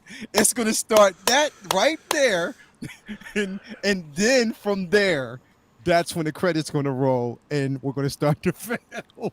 Well, it was. I mean, you know, it's funny because what I find so interesting now is I don't feel like here. Looking at things like Euphoria or looking at modern entertainment in terms of what lives for teens are like now. Like I was just reading an article on CNN. I sent it to Elizabeth about people living online, you know, and our attitude was you had to go out and find stuff. Like, and when you live in a city like Los Angeles, there's something going on all the time, and you just had to go find it. And the thing was, if you had that mindset, and the mindset was wherever the philosophy was whatever comes our way. Like when we would go out, it was our attitude was like, I wonder what's going to happen tonight. You know, and you never knew, but you had to be able to walk up to somebody, and Sean and I would talk to anybody. Like our attitude was like, it doesn't matter who you are. We would talk to you. And that was the whole thing. You had to be able to, you had to have the mindset like, it doesn't matter where we're going to go. There is adventure to be had behind that door. Everywhere you went, there was something going on. And in Los Angeles, there was. And there were certain places people that you were interested congregated. And if you knew where those places were, you could get into them or whatever. And it wasn't about VIP or celebrity. That wasn't what it was. What it was about was people that knew how to have a good time. Yeah, and there were bars and clubs you could go to find people. Like if you saw someone going into a bar or a club or something, chances are they might be there the following week or something like that. Yes. And once you knew where places were that were fun, and people, more importantly, the people there knew that you were fun. That was what everybody wanted. You know, it was like, and celebrity culture was very. You become the person that people need to know. Like the person that you need to know. It's because this person is just the life of any type of party event, or they're just that person that you need to know, you need to be around, because if you want to have fun, that's the person that you need to connect with. Well, it's funny. There were people that I met. It were just weird things. There's a girl I knew. I loved her to death. Her name was Amy Cohen, and she was. I didn't know this at the time when I met her. She was George Clooney's personal assistant, and she basically ran his life. I met her on this is such a weird thing to remember. So on AOL. On the AOL message boards in like the mid-90s, there was a place called the Hollywood Cafe. It was a chat room called the Hollywood Cafe. It was it was a snake pit. To go in there, man, you had to be able to hold your own. And there was everybody from Russell Carpenter, the director of photography of Titanic, to Chris McQuarrie. I mean, it was all young, up-and-coming Hollywood was in this chat room, and people were reporters. I mean, in this chat room. So I met Amy Cohen in this chat room. I didn't know anything about her. We were like talking or something, and I was friends with a guy named Blake Snyder, who wrote a screenplay book called Save the Cat, and he knew a lot of people, and he had written like the movie Blank Check. And he wrote Stop or My Mom Will Shoot. And anyway, so one day, Amy Cohen threw the best Halloween party in LA. I didn't know that, but she did. And I went to. She used to live up in the hills, and I went to this Halloween party, and I only knew her from like the Hollywood Cafe. And then I went to this party, and Blake knew her or something, and she knew everybody. Like, you go to her parties, and they were like, it was insane who was there, because she knew everybody. And she ended up throwing her Halloween party was the party in LA to go to. Then she started co-throwing it with Trey Parker and Matt Stone. Okay. So the South Park guys. And what was really interesting, one year she asked me to make a birthday video for George Clooney.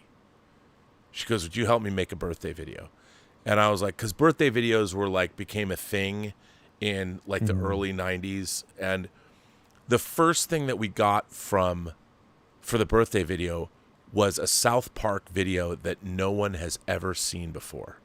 So George Clooney had sent The Spirit of Christmas out. The first South Park thing ever was Jesus versus Santa Claus. It was called The Spirit of Christmas. And when George Clooney got a copy of it, he copied it on videotape and he sent it out all over Hollywood to everybody. No one had seen this. And of course, he was directly responsible for getting South Park turned into South Park. Because of that, the South Park, Matt and Trey sent us a video, a very special birthday video. That was this, I believe, if I remember correctly, it was the second South Park video ever made. So you had Spirit of Christmas, then there was this video. And this video, it was just a couple minutes long, and it was Stan and back then George Clooney was known for having a pot-bellied pig that was his pet. He had running around his house.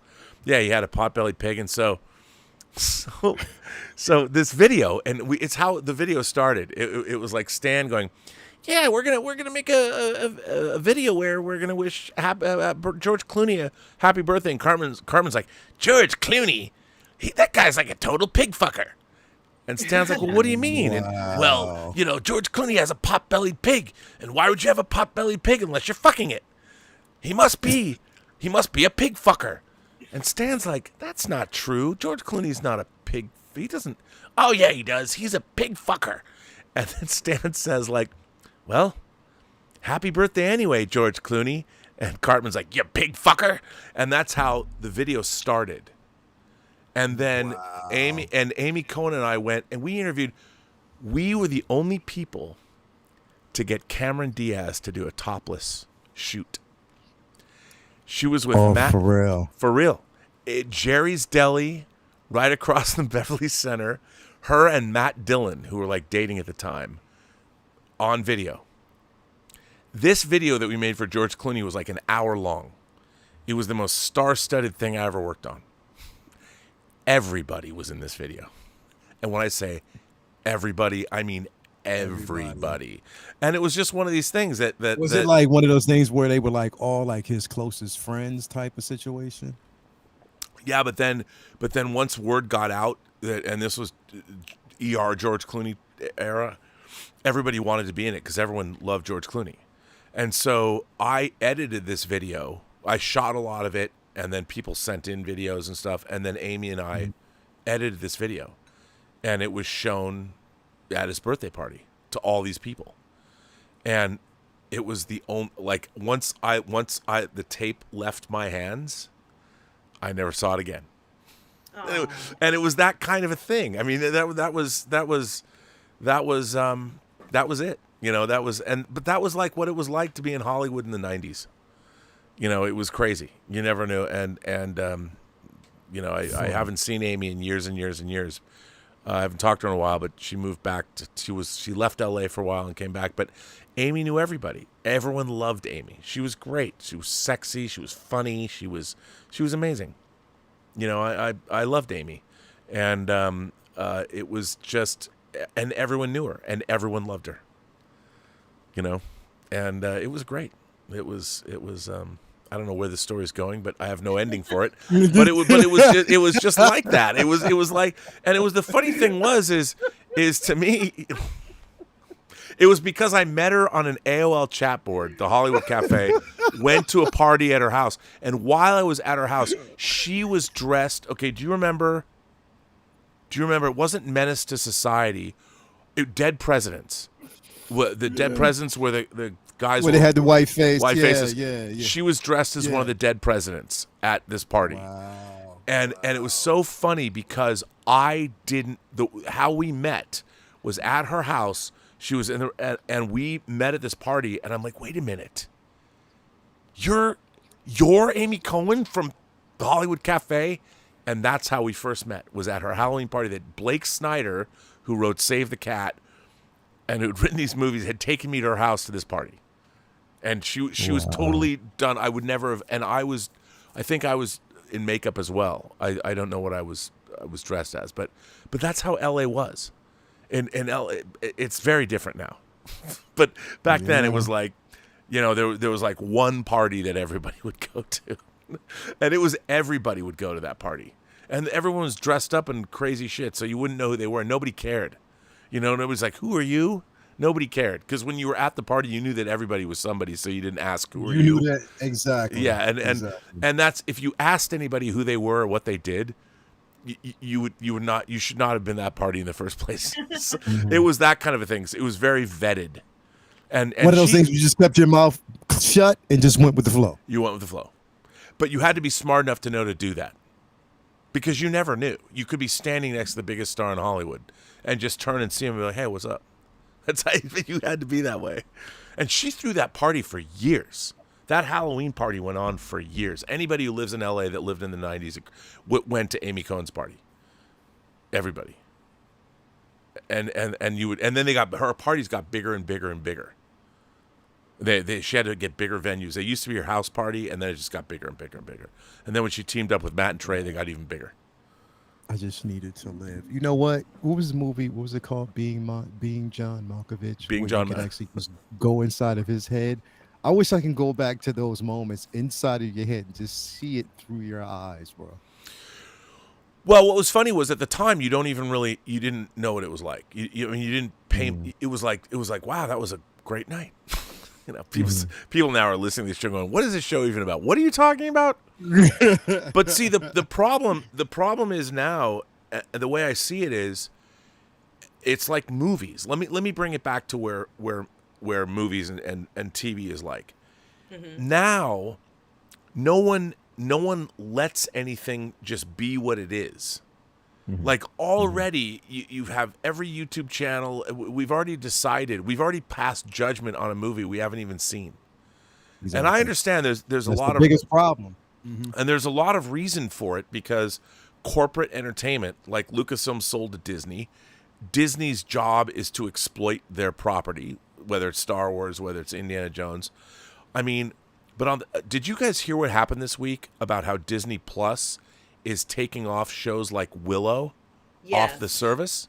Yeah, I just see the list of the shows that they were removing. The community is upset about it, and they're taking it as it's sort of Disney's anti-LGBTQ because they took Willow off.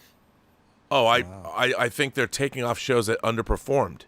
It's not. I mean, it's not. No, Disney. Look. Every corporation, it's in their best interest to support all of these, whether it's LGBTQ rights, whether it's all these corporations are the ones that want to appear woke, call it what you want. Yes. They want to. Willow is not getting. See, this is the problem. So many people don't understand why these things are happening. Disney is not taking Willow off their platform because it's LGBTQ. It's underperforming. It's underperforming. It didn't make any money, right. And they don't want to have to continue throwing good money after bad. And so, but the community believes that that's the reason it's being removed is because it's LGBTQ. Yeah, and that's why the community is stupid. And it I mean, no, I'll say, because people don't do research. They do these snap judgments, and they're by the way, basically, if they look and see what happened, this is Warner Brothers did this first. Warner Brothers took all these shows off HBO, this has nothing to do with LGBTQ. This has everything to do with their streaming services and not wanting to continue to pay residuals or paying the creators. They get rid of their shows. I mean, what's amazing is Disney owns Willow. It's their show. It's a Lucasfilm show. They paid to have it made. Just like the same thing happened to Westworld over on HBO. They pulled Westworld off of HBO. Westworld was made by HBO. And this is part of it. All comes back to, look, all this is about analytics, money, and profit. And this is they're just cutting, like somebody says right now, Sean Omanamiya says Disney is just cutting their losses. That's exactly what they're doing. And Willow was not a great show. Now, I would say that I think part of the problem with Willow was the content. I didn't think it was very well done. I wanted to love Willow. I was very surprised at what they ended up making. I was like, this isn't exactly this isn't the kind of thing that the original movie would have led me to believe it was. No. And it clearly had this an agenda. It was very much agenda driven, which seemed out of place for a show like Willow. And the question I have is, why did it get made? And look what happens at the end. The Burnett axiom: never put your universe, never put your agenda before your characters and your stories. Yeah. You have to allow your characters and your stories to define. That's how you come up with great drama. No one ever made great drama putting their own universe or putting their political or whatever agenda they want first. Your characters have to be defined, or your stories and characters have to be defined by your stories and characters. You have to have you have to write great characters and put them in great stories. That is the only way you can get an audience and have people that will watch your stories again and again and again.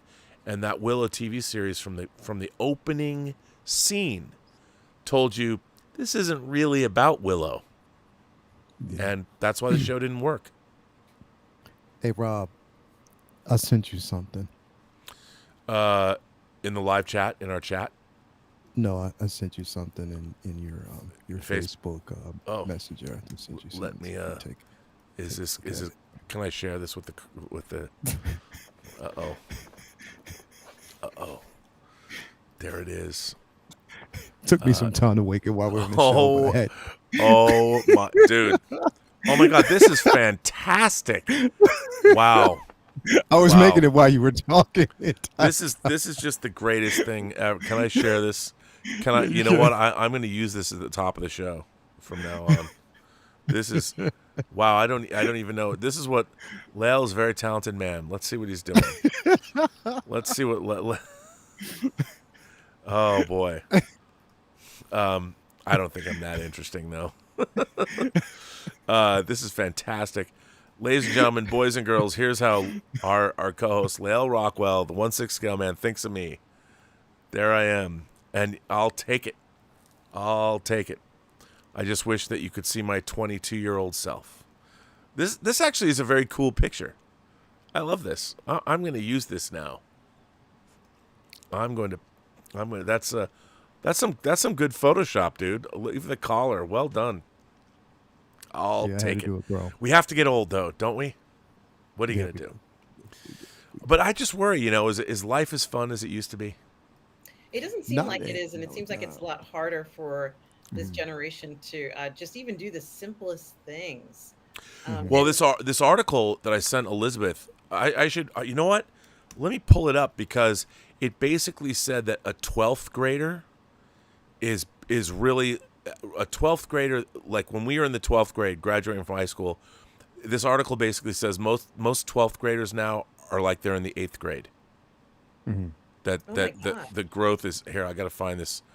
Let me see if the worst thing I think for me, at least from what I can see, is that everything you say is recorded. So what happens is, if you could leave high school and go to a college and nobody knew what you did in high school, you go to college, it's like you starting over again. Right. But for kids today, they don't have that. They can never start over again because everything they've ever done is being recorded. I can see why parents would say, we don't want you to do any social media or anything until you're 18, because, imagine everything you've ever said as a child being on there, or, anything you don't want people to know would be on there oftentimes. And it's kind of unfortunate. You can't grow from those moments now. Oh, I mean, these stories I tell you, I'm so glad there's no evidence at all of any of them. So here's this article. This is a really interesting article. So I read this today. It was published today. Well, Saturday, May 20th. And it was by Dr. Sanjay Gupta, Parenting in the Era of Ubiquitous Screens and Social Media. And I won't read the whole article, but this is what he says. Like many parents, I guess he has three, as a dad of three teenage girls, I'm often left wondering about the impact of so much screen time on their brains. Like many parents, I thought of devices for my kids as glorified toys that could entertain them if needed and provide a valuable communications tool in case of an emergency. That changed after I read a book by Jean Twenge called iGen: Why Today's Superconnected Kids Are Growing Up Less Rebellious, More Tolerant, Less Happy, and Are Completely Unprepared for Adulthood, and what that means for the rest of us. In her book, Twenge, a professor of psychology at San Diego State University, makes the case that Gen Z, or iGen as she calls them, is growing up in a way that is fundamentally different from previous generations. She told me that some of the biggest behavioral changes ever recorded in human history coincided with the release of the smartphone. 12th graders are now more like 8th graders from previous generations, waiting longer to take part in activities associated with independence and adulthood, according to Twenge. They are less likely to go out with friends, to drive, to go to the prom, or even drink alcohol than Gen X 12th graders were. They're more likely to lie on their beds and scroll through endless social media feeds. They may be physically safer, but the long-term effect of their mental and brain health is a big question mark. Twenge told me that she saw just a very, very sudden change, especially in mental health, but also in optimism and expectations between millennials and iGen or Gen Z. What she said made sense, but also frightened me. On many topics, for example, neurosurgery, I have a pretty good idea of how to address concerns because I rely on evidence, sometimes collected over decades. But with regards to these new technologies, there was hardly any data to review. Not only did we lack answers to basic questions, we often didn't know what questions to be asking in the first place. As a result, my wife Rebecca and I found ourselves in a very unusual and uncomfortable situation. Based on very little information, we had to provide critical guidance about what age, how much, and what kind of screen time to allow our three iGen daughters. Consistent numbers are hard to come by, but according to one 2023 survey by reviews.org, nearly 89% of American adults say they reach for their phones within 10 minutes of waking up. That same survey, I was astounded to learn, found that American adults check their phones an average of 144 times a day, or once every 7 waking minutes. Wow. For kids, the statistics are even more worrisome. According to a 2022 Pew survey of the under 18 set, 46% of American teens said they are online almost constantly, and 35% said they're almost constantly on one of the top 5 social media apps: YouTube, TikTok, Instagram, Snapchat, and Facebook. Perhaps none of this should come as a surprise because there's literally a never-ending supply of material to consume. Consider that in June 2022, an estimated average of more than 500 hours of video were uploaded to YouTube every minute, according to the data company Domo. On Instagram, an estimated 1.3 billion photos are shared per day, according to a photo industry estimate. And as of 2020, Snap Inc. said that more than 4 billion snaps were sent out every day. My girls are 17, 16, and 14. They are digital natives and have never known a world without devices. I'm often reminded that this is not the world they necessarily wanted to be in, but the one we handed to them. My youngest daughter told me one day that she wished she were a millennial because that generation had phones, but not smartphones or social media, and they weren't necessarily tethered to them. Nowadays, she tells me many teenagers feel an obligation to be on social media or they will feel left behind. And And then this article goes on and on and on and on and on. But what I took away from it is that the life that I had, I mean, even going to a movie. When I went to a movie with friends, I didn't already have a preconceived notion of what that movie was. I hadn't read reviews or heard people, here's my first reaction out of the theater at this press screening of blah, blah, blah. We would go into movies and see them fresh for the first time. Whether we liked them or not, we'd talk about it after the movie. We'd have no preconceived notions going in. We were just excited about the movie. You know? And nowadays, they're already prejudged. Indiana Jones is a movie that by the time it shows up, June 30th? We're going to have 45 days of reading reviews and talking about it and watching videos for people that say it's another nail in the coffin of Disney, Lucasfilm, and Kathleen Kennedy and this, that, and the other thing. And so by the time you go see the movie, it's almost an afterthought. It's already been judged. Yeah. The movie's already That's been the judged sad now. part, bro. That's sad. That's one of the reasons why, like I said, man, like it's like living in this space where like you rather, instead of just waiting or and just formulating your own opinion. Like, I mean, we don't live in a space where people can think for themselves anymore, bro. Like it really it's the most agonizingly like difficult thing to get my head around, is that this generation has changed. Like it's not, bro. It wasn't like, and again, you have to also keep in mind that we didn't, for our day, we always talk about, like, we're aged, we're a bit older and stuff like that. So we've gone through I'm certain ancient. things. I'm Yeah, fucking like, an old a man lot of us shouting are, at like- clouds like the Simpsons Exactly. meme that everybody But sends me. the only link that we actually had to any type of review was what we saw from either Siskel and Ebert or what we actually read in the paper.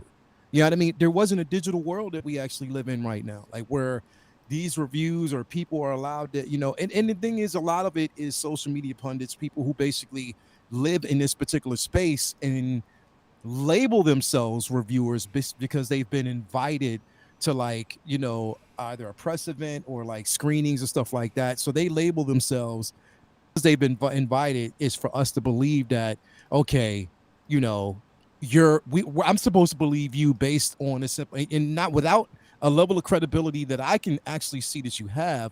I'm just supposed to believe you. And it just seems like there's a rotating, like it's like a constant tag team type of situation where, okay, this person said that, I'm gonna piggyback off of this person, or this person said that, I'm gonna piggyback off, and that's how it just mainly rolls. And the thing is, I'm not seeing anything different, like literally anything different. And that's why I stopped. I'm like, you know what? Whenever somebody says that they've seen it, they've gotten an advanced screening, and they're gonna review it, I won't watch it. I won't. I just want to formulate my own opinion. I don't want to go off of what anybody else has to say. I just want to see it for myself. It's a sad world that we live in right now, and where everybody basically thinks that every single property or film is an agenda, or because somebody doesn't like Lucasfilm or Kathleen Kennedy, they've already set this up to fail. Like, that's the thing right there, bro. Like, that whole like any type of, like, you might as well just say going forward, things like, for instance, we already know the Daisy Ridley film that they announced.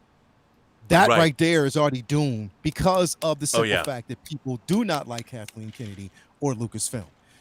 Dave Filoni's film, as much as how interesting it sounds, doomed because people don't like Kathleen Kennedy or Lucasfilm. James Mangold, even though he's an incredible director, and we know that he can produce, he'll give us a body of work that's incredible, his ideas, and he's passionate about it, already set up to fail because people don't like Kathleen Kennedy or, Lucasfilm or Disney for that matter, because everything is Disney-fied right now. You know what I mean? So that's the thing. Like, if you want to go and enjoy a film right now, you got to completely tune out from everything else and just go in completely blind and without hearing anything. You know what I mean? It's crazy, bro. Well, go ahead. The other really interesting thing about that article, Robert, is that the fact that children feel that they are obligated to accept technology or social media that they're not in a position to reject it. They feel like they're going to be left behind, like they're not going to be up to speed with the rest of their peers, is also very disturbing, when we know that that doesn't have anything to do with their ability to succeed or excel, but they are perceiving social media and technology as being something that they must do. And if they reject it, all of a sudden they'll be like outcasts. They're already outcasts anyway because they're not socializing normally. So this adds another layer of, stress to these kids now, even to a point where it's their main way of communicating. Not that picking up a phone was ever a bad way of communicating, but they're not picking up a phone. They're picking up a phone and texting each other. They're picking up a phone and sending messages, but they're not talking. They're not actually talking to one another, because the notion of making a phone call is seen as something that's a waste of your time, that you could have said it in a text anyway. You could have said it in a text. So why bother picking up a phone and talking to somebody directly? It's almost as if they've justified the idea or the notion that a conversation with another person doesn't have any real meaning, and it can be avoided. So avoid it if you can.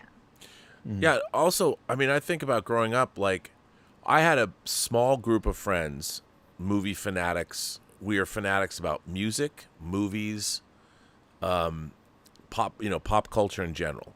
And growing up in Seattle, there was, and we all had like jobs because we had to pay for all of our interests, like pay for the Laserdisc and pay for the concert tickets and the CDs that we bought. But we were everywhere. Like any major event that happened, any major concert, any major movie that opened, we were there. Like we were all motivated. like it was, and there weren't a lot of us, but the ones that were, like, if some revival, if we could see a print of Pier Paolo Pasolini's Solo, the 120 Days of Sodom, which was this totally forbidden movie, no one would ever show it to me. And when it came to the Landmark Theater, our Neptune Theater, and they screened it, we were all there. And so we were out and about, like we were doing stuff, and it was like, oh, this album's coming out, you want to go to Tower and go pick it up, and we'll like, and oh, gotta get tickets to the Who's That Girl tour, Madonna, whatever. We'd sleep on the sidewalk, and it was like we would have to go do stuff because we were so interested in everything. And you made the time, and you went, and we were all like totally motivated because we all wanted to know this stuff. But the thing was, you had to go out and get it.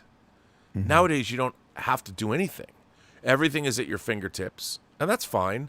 But the funny thing is nowadays, it's easier to prejudge something, and it's easier to get in on than it is to, like, it never ever would have occurred. If you had asked me if I was in high school or college or even as a young adult living in LA, having the life I was having, the idea that we would ever go into a movie not wanting to love it.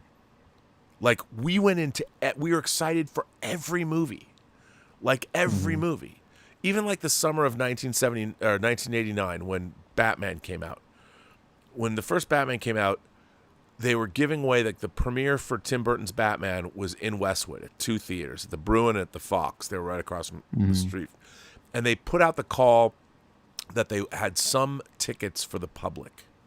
But you had to get, like, I was in Lake Tahoe or something. We had to get back by midnight or something to get these tickets. We fucking got to Westwood, man.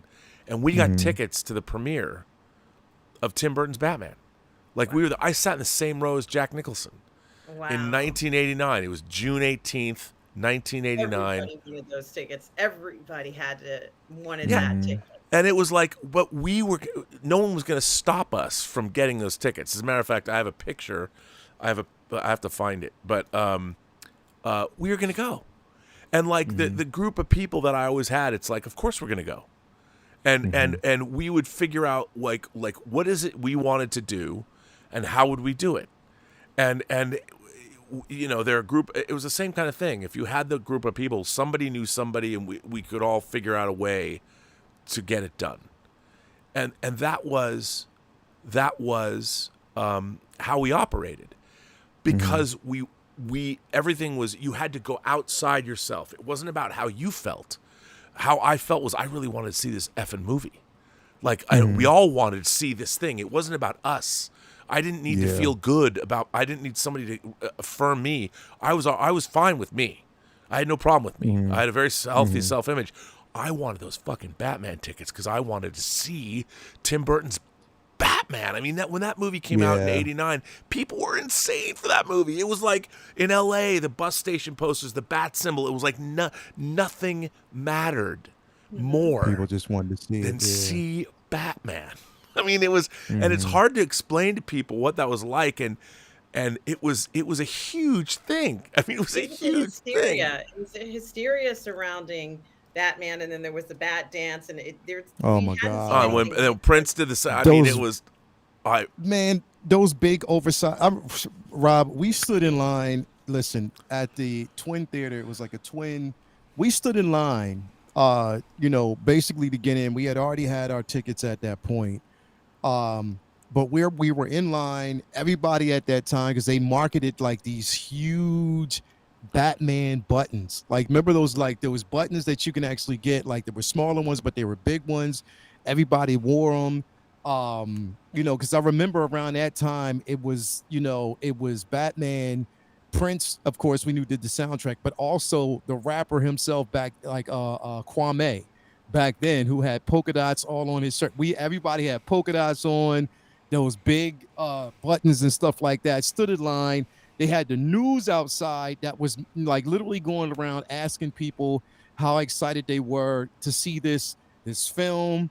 You had this guy who had a kitted out Batmobile, but he didn't actually have the Batmobile from the film. He had the 66 Batmobile outside the movie theater because he was excited. Older gentleman who used to always show up at like the different cons and stuff like that, or different like events for like kids with the Batmobile. He was out there. Like that year, it was a phenomenon. And the beauty of it was, again, no reviews at that time. Everybody was excited to see the film. Everybody was in line. It was a phenomenon the entire time. Like you said, had that film came out now, it wouldn't have had that much amp or that hype surrounding it because of the way the era is right now, bro. Just the excitement would have been sucked out of it. You know what I mean? Like, literally, bro, like, even, like, I would even say, like, when the prequels, Star Wars, the prequels came out, when, Phantom Menace dropped, same thing. People in line, so excited about it. Couldn't wait to actually get in the theater to see it. You had people dressed up as Jedi, people that dressed up as Sith. Like, everybody was just extremely excited to see the film, bro. And that's what it was all about. Now, it's like, again, you get the life sucked out of you because there's no excitement anymore. People don't wait outside in lines anymore, bro. Like, people don't do that anymore. Like, that's just a lost thing. You might wait inside to get in the theater, but that's it. But there's no excitement for that anymore. Like, half the time that I go see films, like the theaters, even for a film that's incredible, that people haven't been anticipated, not every seat is filled. And it's not because people don't want to see it. There's a lot of showings, but it's just the simple fact that I want to go in, because our excitement, our, like, just the adrenaline rush and everything is based off the energy that you get from the fans, the energy that you get from everybody in that room, people in the line, everybody that's been standing there. Even like when you're standing in the line getting your popcorn and your candy, people are talking about this film that they are excited to see. They cannot wait to see this shit. Dude, I'll tell you the last time, though, I will say this. Seeing Infinity War and Endgame were like that. When I was so, and it was satisfying. By the way, I found a picture. People might have seen this. Here's a picture of me in line for Batman with my world premiere ticket. Okay, and so this will give you, this is the way I looked in the summer of 1980, June of 1989. Are you ready for this? You've probably seen this. I'm ready. That's good.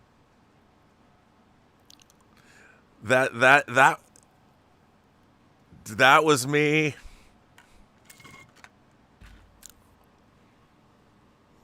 Yeah, dude. You want to see some? Okay, I got some funny photos for you. This is the first summer I moved to LA. This is me summer of '88. Summer of '88. A girl named Kristen Engerson Doan, who I met.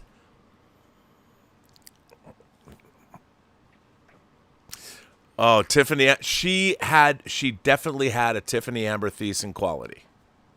Yeah. Yeah. So here was me working on Army of Darkness. This is me at Tony Gardner's. That's me working on Army of Darkness with the Deadites. That was, what was that, 91? Something like that. Here's a girl named Laura Morris I was wearing a linen suit here. We were going to a party at we were going to a party. I'm trying to think of the name. He played Frank Nitti in The Untouchables, the actor, and I forget his name. Why am I trying to blank on his name? So yeah, this is here's Palm Springs with a girl named Nicole Chappelle who went to UCSB. Linen suits. We were always wearing linen suits, dude. Come on. And my friend Christina, this is at UCSB. Come on, dude. I know, right?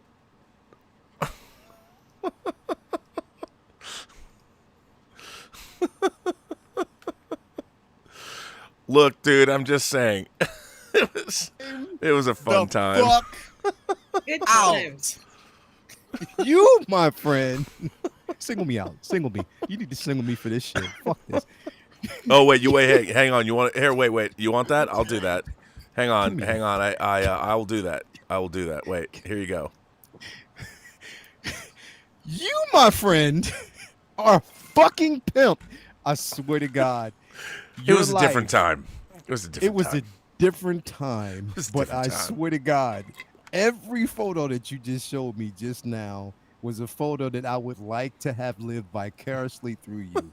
My friend, your life is so interesting. It is so fun. At least more interesting than my shit. Wow. That's not Damn, true. Rob. Dude, you lived Yes, all it over is. the world, man. God, that don't matter, bro. You were in Hollywood. You literally you had this. Go back to that photo. Can you put that photo that you had just now, bro? This one? The Nicole Chappelle picture? That one? That's in Palm Springs.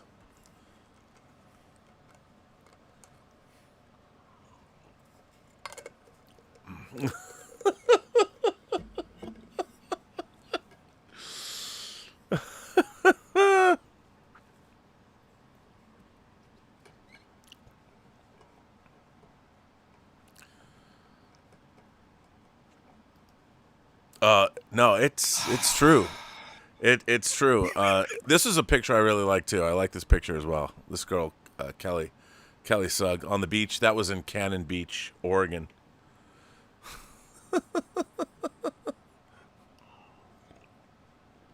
Hilarious. Look at this dude, bro. Look at this. Anyway, dude. yeah. I mean, it was. But here was the Look thing. at this dude. Here was the thing. It still was always about. Remember, Look at this dude. it was about this. It was about the geek, dude. It was all the other stuff. All the stuff. Every picture had this serious, devious ass look. Every picture had a devious look, bro. Every picture, it's like you were saying to us, you know what's going to happen. I I don't know about that. Know it's about, yeah, right. Yeah. No, but it was look. It was part of it was, the pop culture of the time obviously defined how we all looked or how we all dressed or what. Like I wanted to be Simon Le Bon. That was my thing. I'm like, I want to be Simon fucking Le Bon from Duran Duran, the lead singer of Duran Duran. And you did look like him in a couple of photos. But listen, could you I imagine? just never was a rock star. Could you imagine if one of the viewers that's basically watching this show is watching it, right? Laughing with us right now, and a picture flashes by. He's like, wait a minute, that's my mom, man. Oh. Well, it's funny because it's funny. Wow. I remember all those people. Though. Wow. I don't. It was. By the way, all those pictures are on my Facebook page. I just stuck them on my Facebook page. I'm a dig. It was just fun, and that was the thing. It was fun, and but that was. I bet when you took those pictures, Robert, you weren't thinking about whether there were going to be any likes or dislikes on your photos, or whether it's the right angle or anything like that. Well, you didn't know because you had to get the film developed. That's right. You took the picture. You didn't know how it was going to turn out, so you waited a week sometimes for that film to come back, and you didn't care almost as you were taking the photo. You're just so glad you got a snapshot of something. You were lucky to get even that at that time. Certainly, we were not thinking about what we looked like in the photo necessarily. No, you never. Because what was funny was we worried about what we looked like before we went out. Like you dressed up, you're like, okay, I look all right, and then we go. I never thought about it again. Wasn't for likes. It definitely wasn't for likes, bro. It was just for the sheer enjoyment at that time. You know what I mean? You didn't care, well, obviously you did care because you were sharp in every picture, bro. Like literally every picture. That's still the pictures I kept. And another thing is that you didn't keep pictures. You didn't keep a lot of photographs. You want to hear something? Funny? This picture. Christina Vincent, who's in this picture. This picture was taken when she was in college at UCSB. I dated her in high school. We're in college. We're still the best of friends. And she, her daughter, who graduated from Azusa Pacific, who's an incredible singer, I drove her daughter to the airport, and she went to Europe to do recitals with her group, and her car is parked in our driveway. So, right now? Yeah. So Christina, and that picture was taken in 1988. We're still friends, and I drove her daughter to the airport last week. So wow, that's what's up, bro. Just and to stay friends with people your whole life. I mean, I think that's important. And I've known Christina since she was 12. That's the beauty of it, bro. It is also very interesting to note that a lot of the photographs that you've taken are where you're doing activities like you're outside. We see some photos of you at the beach, but there's also one where you're in front of a car, assuming that somebody knows how to drive. It's a given in our generation that pretty much everybody got a driver's license. And whether you got that license and you never drove again, it didn't matter. You needed that license to get into the club. You needed that license to go buy alcohol or whatever it was. You had to have that license. So the notion of not learning how to drive nowadays, is pretty common, but seems kind of absurd to us at a time when you got your license for many people when you were like 14 or 15. And your first car when you were either 16 or 17 years old that you saved up for. You saved up for that car and were very proud of it, no matter how old it was. Oh, my dad, my grandfather, like I want to say when I was 12, they said they made me start a car fund. Because I had a paper route back then, and I was always doing jobs because I needed money to buy blank videotapes, and they were really expensive. And my dad and my grandfather said, look, we will match you whatever you put away. My dad will put in the same amount, my grandfather would put in the same amount. And I started like 4 years before I turned 16. And of course, every kid at our age went out and you got your driver's license on your 16th birthday, the day of your birthday, and then your parents. But that was because you took driver's ed in school. It was part of school. It was a requirement. Yeah. And then you would get your license by 16, stuff like that. Yeah. And then the first day you get your license, we had a Ford LTD station wagon. So the most uncool car in the world with faux wood paneling on the side. You were lucky to have it. And I didn't know a young man who didn't know how to drive. Like you all had driver's licenses. So there was no the crazy part about the crazy part about having a driver's license though in New York City is that it felt like you had a driver's license for nothing, because the thing is, it was like you just damn near didn't do much driving. everything was public transport, you know, getting around. And you know, you like, for us, driving was only an event on the weekends, you know what I mean, because you were out of school, you know, you were just having fun, you were just going over to your friend's house, driving to different places and stuff like that. But during the week it was like all public transport, and you Yeah. couldn't park your cars at high school. You weren't even allowed to have a car at that time. But yeah, it was, it's, Well, yeah. Well, it the was. other I thing, mean, I couldn't. It was funny because I couldn't.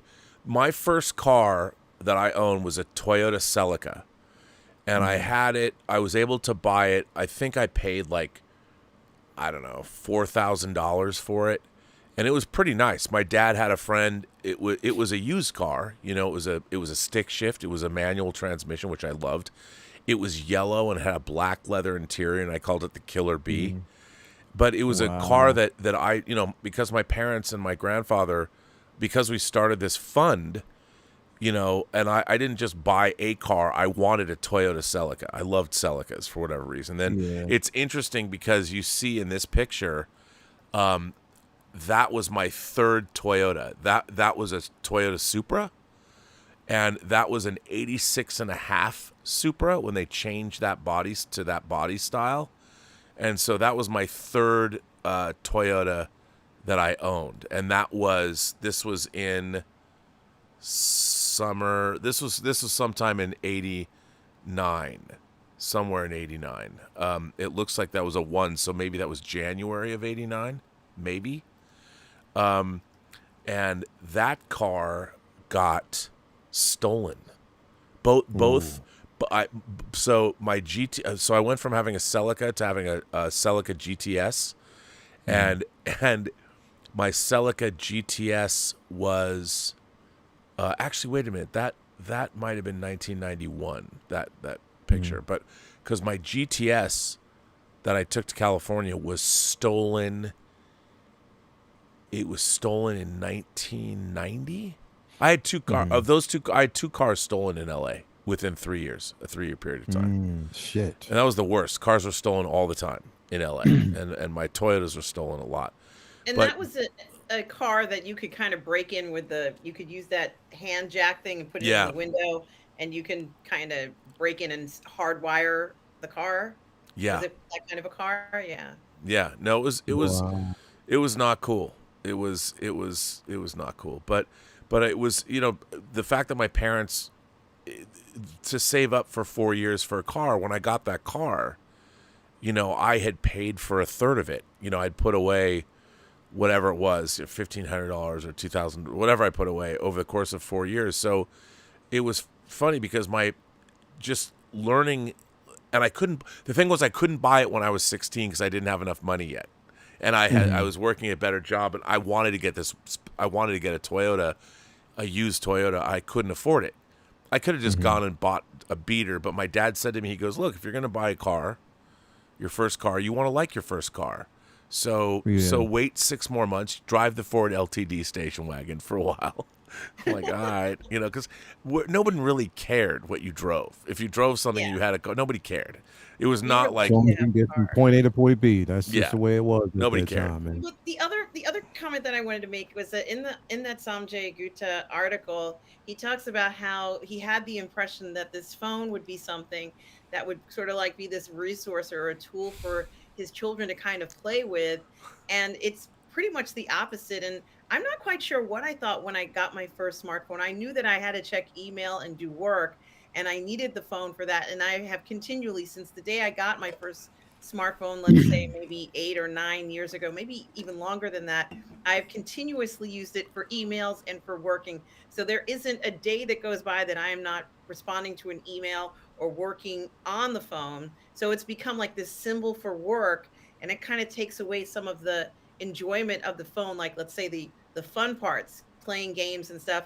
But I really wonder, I don't really know, but I wonder how many kids are actually playing games on their phones. I mean, I know they have other handhelds like the Switch, but is the phone sort of their primary gaming experience, or do they not even look at that? They want Snapchat, you know, TikTok, you know, whatever they're looking at for their social media, that's maybe primarily what they're looking at, and they don't even play games the purpose of, you know, the enticement of a game on a phone is not something, because they're not using it to talk on, right? They're not using it to make phone Well, calls. I think like Sophie, Elizabeth's youngest daughter, she's always like, she has headphones connected to her phone and she's wandering around the house talking with people. Like, she has conversations for hours. She's connected with people and she'll come up to the kitchen and make herself food while someone's on her smartphone that she's talking to. It never that's what ends. they do. It's like a what they do never-ending now. conversation. And I'm kind of It's glad between they that and also Snapchat. I mean, not Snapchat. What is it? Instagram? It's not Instagram. TikTok. TikTok. TikTok right now is the center of every teenage girl's universe because they're always on it, watching videos, you know, finding ways that they can even actually formulate some type of entertainment, you know, on there. Well, just like jokes or doing, you know, just silly stuff. Like TikTok is that thing right now. Like, because you know what's crazy, bro? Like, I even find myself, like, you know, sometimes like if Toya nods off to sleep and if like we're, you know, watching TV or something like that, or if we're in a room and we're watching TV and she, you know, goes to sleep and I'm still up, I'll watch a TikTok video, not just one. I'll start watching several and just keep going and keep. And you don't understand that you've been watching it for hours, but it's just like everything that's attached. And the thing is, because the algorithm shows you things that you're constantly searching, so it pulls that up through TikTok, and you just get submersed in that world. And it's like, wow, like I've been sitting up here watching it. So now I know what they go through. And it's like detaching from that space. It must be rough, man. It definitely must be. Oh, so I feel the same way. Like, I don't use TikTok. I like Instagram or Facebook Shorts, and you just keep scrolling. And here's the thing I'm obsessed. This is, and I've talked about this a lot, but I'm more obsessed with it than I think I've ever been before. And that is the idea of time versus entertainment value. Yeah. And I think of it in 2-hour increments because I think of movies being just in general. Yes, there's 90-minute movies and there's 85-minute movies and 2-hour movies, but I think of movies as being a 2-hour block of time. So the question is, you have 2 hours of time that you can be entertained by. Now, what are you going to do? Where are you going to get your greatest entertainment for that 2 hours of time? For me, it's still movies. Like, if I want to watch a classic film or a new film or something, I find that a 2-hour block of time, I'll watch a movie and I feel enriched by that. However, I have found lately, if I scroll through shorts that are, 90 seconds, 2 minutes maybe, I can sit there and I can scroll through shorts and see a wide variety, whether it's an interview from somebody or a clip from an old movie or a Joe Rogan clip or some funny. There's a clip that I loved I saw today of an elephant picking up a garden hose and cooling itself off with a garden hose and then drinking out of the garden hose. And I'm like, watching this video, I'm like, why anybody would kill a pachyderm after realizing how intelligent they are. I mean, this clip shows how smart they are. And I'm just flipping. You flip through these things, and like you just said, Lael, 2 hours can go by. I've seen a smorgasbord, a potpourri of all different kinds of things. Clips from movies, interviews of Joe Rogan's guests, political commentary, travel log, all in the same 2 hours. I might have watched 300 or 200 2-minute or 90-second clips. Now, the movie I watched cost $87 million. It's 2 hours long. Or for 2 hours, I watched clips on YouTube or Instagram from all over the internet. Which one's more valuable? Now, my inkling is to say, well, it's got to be movies. I mean, it took 3 years to make this movie, and it took $87 million to make this movie. So, of course, the movie's more important. But that's just because I want it to be. That's because I know how hard it is to make a movie. Now, was I more entertained by the 2 hours I was going through reels? Different kind of entertainment. Not a full story. I wasn't delving into characters or watching the plot machinations unfold. It's a whole different experience. But those 2 hours of entertainment was pretty fucking entertaining as I'm watching those reels. As you're watching and you're going through, it's just I'm like, pretty entertained. Yeah. And, you know, if you were to ask me as a teenager, I'd be like, no, we have to watch movies. They're the biggest form of art. They're the greatest form of art in the 20th century. Kids today are not growing up and they don't think that. They don't love movies. And why would they? When you flip through clips, you might have no attention span. It might destroy all that. But you're getting stuff from all over the world. You're getting clips of all different kinds of things from all different places. And is it less valuable than a movie? I used to think, of course it was. Movies are more. But is it? Then, so the question I have is it even worth pursuing making movies anymore? And I say this because, you know, I worked on Tango Shalom for the better part of 5 years. Tango Shalom is 115 minutes. It was a pain in the ass. I worked my ass off on it, and if you counted up how much money I made working on it, it was way less than minimum wage. It was a labor of love. And while we got it done, nobody I know is ever going to go, oh, Rob, that movie was fantastic. It is what it is. And I think for what we did with it, I'm very proud of the movie. But no one's going to think it's Apocalypse Now or The Godfather or Network or all that jazz or any of the movies that I love that are my favorite movies. People will like it. But the question is, do I want to spend any more of my life spending years at a time making movies where for 2 hours we can do this? And we might not be entertaining as many people as see a movie, but what's more entertaining? Watching a mid-level film or watching a low-budget indie that's isn't exactly setting the world on fire, or is it more fun hanging out with your friends for 2 hours or 3 hours on the internet? And that's what I obsess over. Like I still want to make movies, but trying to find independent financing for movies is a pain in the ass.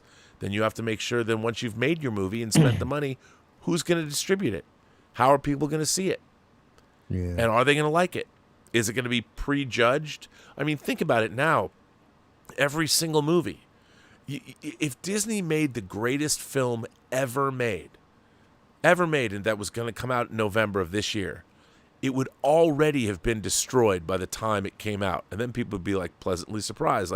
Like you know what? I saw that Top Gun always looked cool, but before Top Gun came out and people knew it was good, it wasn't getting universal love. People thought it looked good. That looks cool. But there was still, I mean, it's amazing that movie did as well as it, because it was actually good. Now people hold it up as an example of what Hollywood could make. But Top Gun is just as crass of a commercial. You had somebody like Tom Cruise who wasn't going to allow it to be bad, but you think that movie was funded because people thought this is going to be the greatest, most important film ever. They're like, no, it's part of an IP that's 35 years old. Maybe it'll make money. It's got the biggest movie star in the world. Let's make it. You know, it wasn't made for any other reason than to make money. And there's nothing wrong with that. The same's true of Indiana Jones. They made Indiana Jones and the Dial of Destiny to make money. Nobody made it because they thought this is going to be a show-stopping moment for Harrison Ford's career, and the world needs a new Indiana Jones film. And no one ever thought that. They're like, this is an IP we can exploit one more time. And you know, the last Indiana Jones movie made, what did it make? Like 750. Actually, let's see. It did quite well. Kingdom of the Crystal Skull. I know, terrible, right? I hated that movie so much, God, but movie Indiana so Jones, the Kingdom of the Crystal Skull, made $790 million worldwide, almost $800 million.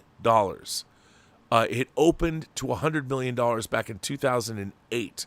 People can talk all they want about how shitty Kingdom of the Crystal Skull is. It made almost $800 million. So at the end of the day, no one's opinion of Kingdom of the Crystal Skull. Do you think Disney gives a fuck? They don't care. Nope. They made $790 million on that. Well, they didn't because they didn't own it yet. But Lucasfilm did, Paramount did. That was a huge... Indiana Jones and the Kingdom of the Crystal Skull was a massive hit. Massive hit. So the question is, like, you look at Dial of Destiny. I want it to be good. But even if it's not good, it's going to open worldwide. It's going to make a shit ton of money. And at the end of the day, people are really angry, and this is another thing. People are angry. We get all angry that, oh, our childhood's ruined, or this, that, and the other thing, or it's not great. If it makes money, it doesn't matter whether it was good or not. Nobody cares that worked at the studio because they were supposed to make money. And if it makes money, they don't even know if it's the people at the studio. You can tell people that you're blue in the face.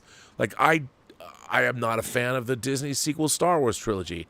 People can talk about, oh, The Last Jedi this, The Last Jedi that. It made $1.3 billion. The Last Jedi was monstrously successful. It was the second biggest Star Wars movie after Force Awakens. It made money. If you went to Disney and be like, are you guys happy with, well, I'm sure people would say like, Force Awakens was a fluke that it made $2 billion. That was a fluke.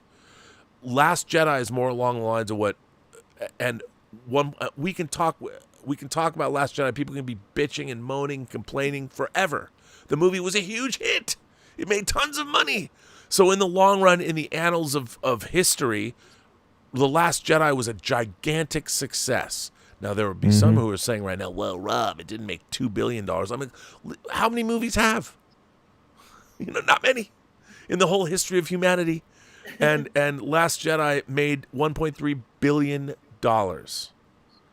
It was a huge hit. Doesn't matter if it's good or not. Nobody cares. A movie is made to make money.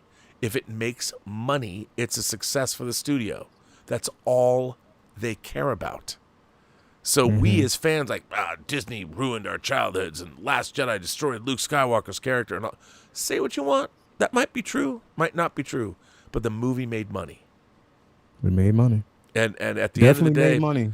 It made money. And that's what, and yet we can, we bitch and moan and complain and all that, but you've got to remember, movies are a product that is manufactured to be sold and purchased by consumers like any other consumer product. And if it makes money, it succeeded. Period. And that's all the studios care about. And that's all they should care about, because they're making a movie might as well be a tire. It might as well be an axle. We want to believe that movies are more than that, because they are.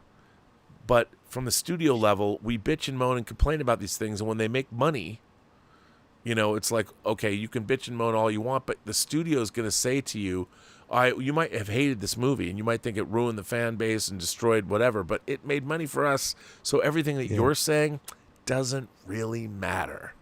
So, and because it made money, that means that the audience that went to see it enjoyed it, or they were anticipating that film. You know what I mean? Yeah. It's, bro, most people aren't hardcore fans. Most people just go to a movie and want to be entertained. Yeah. You go, I liked it. Yeah, because you didn't grow up with Star Wars. You haven't internalized Star Wars the way we have, or internalized Star Trek, or take your pick, whatever you've internalized, whatever your fandom is. Like, all these people you read all these people that are incensed about The Little Mermaid, that Disney's making a live action Little Mermaid. And it's just like, okay, I understand. Like the Little Mermaid thing kind of cracks me up, because I think that, is it Halle Berry? Yes. Looks like she has that beautiful kind of otherworldly face. She looks more like a mermaid than the actual Ariel from the animated series, who looks like a housewife from Beverly Hills with a tail. And it's people are complaining and all that, and I understand, because I've been to Copenhagen. I've seen the Little Mermaid statue and celebrating Hans Christian Andersen and all that, and I get it. I understand that. What bothers me about the Little Mermaid more than anything else is, why does Disney, rather than make brand new live action films, like, look, even Pirates of the Caribbean might have been based off a theme park attraction, but it was the first Pirates of the Caribbean I went to with my nose in the air, like, this is gonna suck, and I loved it.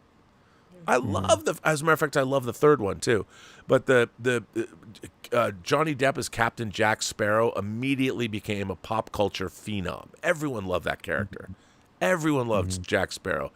And that was, why is Disney not making more? I mean, they got Haunted Mansion coming out that actually looks pretty good, based on another theme park ride.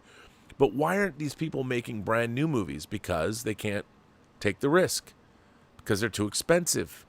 They You don't know, have faith in the fans, bro. and They don't have faith. They don't have faith in moviegoers anymore. They don't think that new IPs, new projects are going to connect to them, and they think that this is what people want. Well, I think even worse. Literally. I think you're absolutely right, but even worse, the people don't even know if the greatest new IP was dropped in front of them. The executives at the studios wouldn't know it because they don't know what's good or bad. Mm-hmm. They don't. Because, if you're an Ivy League educated business person, how do you know what's good or bad if you're not a fan or you haven't read books or you haven't the people that run studios or run corporations, they've got Ivy League business degrees, but yet they're in a business that you're supposed to tell stories. You're supposed to make movies and TV shows. And they don't know what's more important to a corporation now. I mean, your agenda, what political affiliation. How can you score points?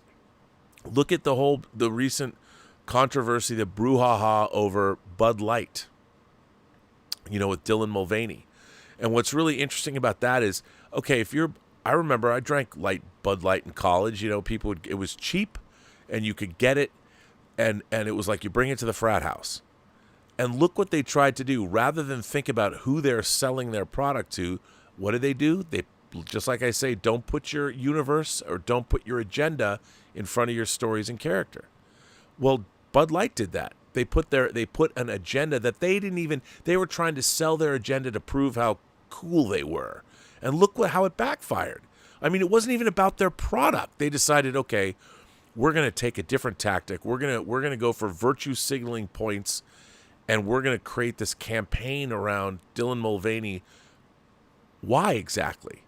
How is this supposed to help you sell beer?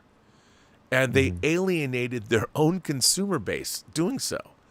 And to me, I'm like, I look at that and I think, okay, somebody, that whoever their marketing person was that I guess got fired or whatever, made a decision that was not based on the product itself, but what they could do, what they thought, how they could curry point. Like, who did they think they were scoring points with? That's what I don't understand. Like, who drinks Bud Light? Like, who drinks Bud Light? Who do you appeal to? And yet, it's like it's same thing is true of stories. Okay, we're gonna tell a story. We're gonna tell a story about Star Wars. But what we need to do is we need new young characters in Star Wars, because all the characters in Star Wars are old now. They're middle-aged. And so we have a company that caters to kids and theme parks. We'll take Star Wars that we paid $4 billion for. And by the way, I was talking about this yesterday, based on the stock price, George Lucas, and he was paid in cash and stock. His stocks as of yesterday, he actually made $5.4 billion, including what he was 37,500 shares in Disney. He got $2 billion in cash. But those stocks are worth now more than when they bought Star Wars. So he's made an extra $1.5 billion, $1.4 billion on top of the original $4 billion they gave him, because his stocks have gone up in price. So Disney really paid $5.5 billion as of today for Star Wars. So Lucas, if he kept his stocks, he's making even more money. He made another $1.4 billion on the sale of Star Wars. So when they're not thinking, I mean, like with Star Wars now, they're not even thinking about their audience the same way that Bud Light wasn't thinking about their audience. They're thinking about their own corporate agenda. We have to have new. It's like, okay, what did you buy? Why is Star Wars successful? What is it about Star Wars? Well, Star Wars, you have to go back to the first film and look at the first movie. What is it? Luke, Han, Leia, Chewbacca, R2, 3PO, Ben Kenobi, Darth Vader, the Force. That's Star Wars. Then the Empire Strikes Back gave us Lando Calrissian, gave us Yoda. So it would Return of the Jedi gave us Mon Mothma, and it moved forward. So you have to look at those things and go, that's what Star Wars is. And then when Disney bought it, the first thing you have to do is like, okay, how do we change this? How do we make our own characters? And how do we, like, why is it that they built Galaxy's Edge, but it's only based on the Disney version of Star Wars? Why would you do that? You know, why would you not, why wouldn't you have, like, why aren't they going to Mos Eisley? You know, you'd think that instead of Galaxy's Edge, you know, what is it, Batuu? That's cool that they did their own planet and stuff, but why is it the Millennium Falcon from The Force Awakens? Because they made that. It's theirs. So it's Star Wars isn't even Star Wars anymore. It's what Disney has turned Star Wars into, which is immediately kind of, their interpretation, which is so weird to me because the company, but I get it, because why would they put, you know, Mark Hamill was how old when he made Star Wars? 19, and now he's in his 60s. You know, they don't want Mark Hamill to be the face of their Star Wars. He's older than Ben Kenobi was when Alec Guinness was Ben Kenobi in Star Wars, and that's problematic. I mean, they had the same problem with the Galactic Star Cruiser. The concept was supposed to be that you'd have this immersive Star Wars experience, and they kind of lost their way. It doesn't look necessarily like completely a Star Wars theme. It looks like a sci-fi theme that isn't necessarily specific to any one, you know, IP. And I could see that in their mindset, they're saying, let's not make it too Star Warsy because we could reuse it. Yeah. If we ever had to. That's how they think. That's what they're thinking. Can we reuse this hotel somehow? But the prices were outrageous as well. And I think they kind of lost their way because, you know, it just did not, there was no foresight into how they were going to deal with the fact, let's say they couldn't sell any of these rooms, which apparently they didn't sell well. And so soon for it to be closing, like, it's the most bizarre thing ever. It would have been nice. It would have been so nice if it had made it like something. They actually just picked one movie or something, and it just looked like that. You just were completely in it, like Star Wars Jedi Survivor, where they did something like that, where you're just completely immersed in it. We would have paid that money to go to that hotel. It would have sold out. It would have been completely sold out, and they would have made a ton of money. But this is just another example of where they really lost their way in it. And this is kind of what they do. The Imagineers, it didn't feel like there were any Imagineers involved in the Galactic Star Cruiser experience. No, and it was such a weird, like, first of all, the two things that I thought were bizarre about the Galactic Star Cruiser. There is no Galactic Star Cruiser in Star Wars. Like, this was a made up thing that they're like, yeah, we're gonna, you know, it's one thing where Disney, like, everyone went on Star Tours. And with Star Tours, you go visit classic Star Wars, whether you go to Hoth or Endor, whatever you're flying in. So if they make a toy of this Galactic Star Cruiser with the pilot, that's one thing.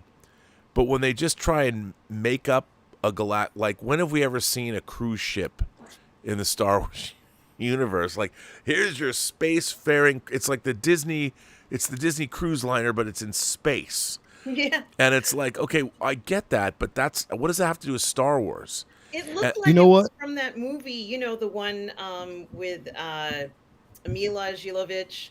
Fifth Element. Yeah, Fifth Element, yeah. Flossed in jumped on that Paradise. thing to go to the other place, and he had to get the ticket, you know, the multi-ticket. That The cruiser, multi-pass. that's what it looked like. It looked like something intergalactic, but not Star Warsy. I think so. The way I look at it, again, because I try to be as optimistic as I can, and I appreciate the attempt. I'll put it to you that way. I appreciate the attempt. I appreciate the simple fact that they wanted to introduce something. Now, we know it's clearly marketing. It's a way for them to basically make money. I get that. But the experience could have been, I just felt as though the attempt was there. It was a good idea. But what I think that they should have done was to have people choose the era or the era that they wanted to actually live in. Like, whether it was, you know, New Hope, whether it was Empire, Jedi, if it was the prequels, if it was the sequels, choose where you wanted to basically go. And at the same time, because they said that this was on the Disney backlot of the Galaxy's Edge, right? So if you're doing that, introduce it in a way that it's interactive but cheaper as well, bro. Because the whole thing is about price. Is the amount of that it costs like $6,000 for a family of what, 4 or 5 or 4, whatever. Like we're talking about $6,000 that you're basically paying for like how many nights? Like when you think about that, bro, it's like, and you're only interacting one. It's the sequels. It was just basically the sequel, like the Force Awakens and whatever else going forward. It was just, I mean, those sequels. I think that's where it kind of, and you can't, like, because I remember like at Star Wars Celebration in Anaheim when we were walking through and they were talking to everybody about the cruise and talking to everybody about the experience. And when you heard them, it was like, okay, it seems interesting. Yep. But once they got down to the price, bro, I can count how many people in one hand who gave that brochure back. Like literally, because it was something that was a little bit more expensive to, than, tasteful for them. And people who have actually experienced it, when people who have actually gone, when you're getting them and you're getting the response that it wasn't that good and they were disappointed, like they should have rethought that then, but no, they kept running with the same narrative even though people weren't enjoying it. And I just think that it could have been something that would have been better if they would have rethought it and gave pretty much fans what they actually wanted, and which was to be interactive with the genre that they may have liked. You know what I mean? They experienced that. You know what I mean? An era that they might have actually liked. You know what I mean, so to speak. And they didn't. So I appreciate the attempt, but unfortunately it failed. So now back to the drawing board. Now the thing is, if you spent that much money on it, there is still time for them to say, okay, we're going to stop it for right now. Maybe come back to it and think about it, because like that's a huge failure, bro. Like that's a fail. And you put that much money into it when I think that money should have gone into the park and expanding that side of it. It would have made more sense. But again, it was an attempt that they made. It failed. Okay, I'm moving on from it. Hopefully we can get something better. Well, like That's you, I have to say that who did they think, like, Disneyland is already insanely expensive to go. And I'm a I love Disneyland, but when you go to Disneyland, the place is designed to bilk you out of cash everywhere you look. Food, trinkets. Yeah. And I get that. All that stuff, and then you spend all this money, but what family, what group of people, because the whole event is supposed to be immersive and you're cosplaying and you're on the ship and you have to do missions and all this. This is for kids. It's for kids. It's not like role playing for adults, even though it had that too. But for that much money, what family? It's not a casual thing. You've got to make something like that accessible for a family of 4, and your vacation for a family of 4. Where else you can go almost anywhere else and spend less than $6,000 for a weekend and have a great time with your family. This thing was always way too expensive from the get-go. And how did Disney, a company that does all these analytics and understands how has every report, who told them when they were workshopping this and trying to figure out what they could make, who ever thought that price point was going to work? Yeah, it's dumbfounding, and it's really a error, a misstep in judgment. It's true price gouging, but the celebratory style upon which it was opened, when it was clearly not quite in order, it was not 5-star.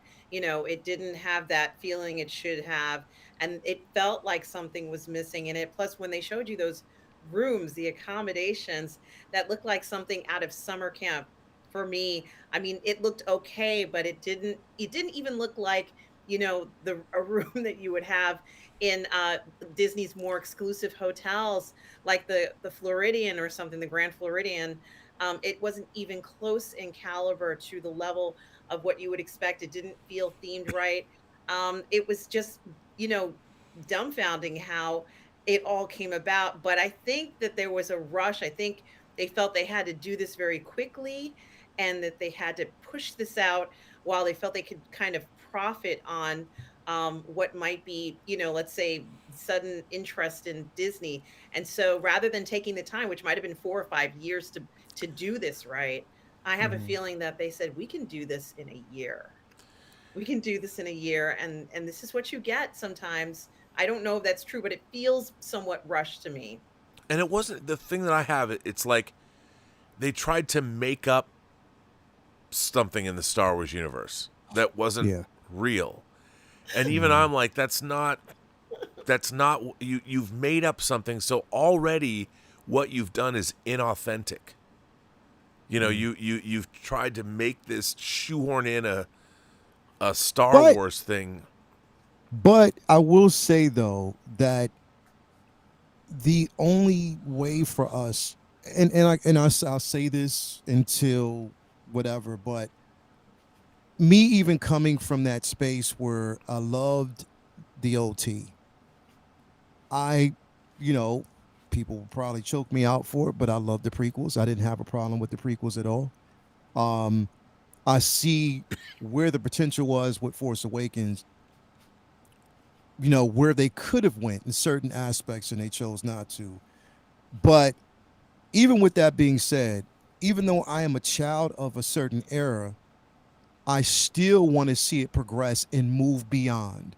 And I am open to the idea of it going to different places and introducing new ideas. In order for me to embrace it, I have to let go of the past. I have to let go of those same things that I was attached to, because there's no way for me to grow and to grow with this IP. So I understand the attempt, and it could have been good if those ideas were formulated in a way that it was aligned with what we know about the universe, what we know about Star Wars.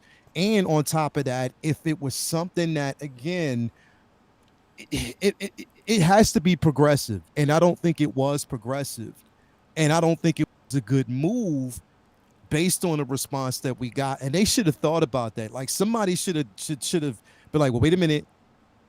Yeah, these films made us money, but at the same time, it was very divisive. So let's look at this and see how we can kind of like expand it. I mean, you have Mando, you have all these other things that have came in, but yet you're sticking with the cinematic universe that wasn't as successful as it should have been.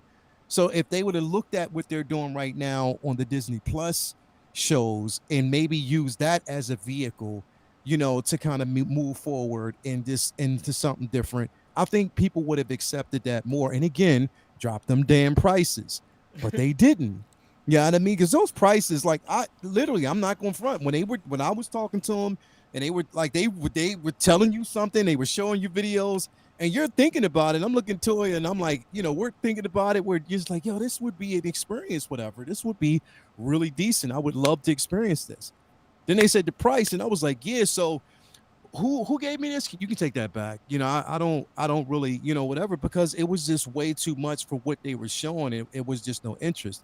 But at the same time, like I said, I'm looking for that progression.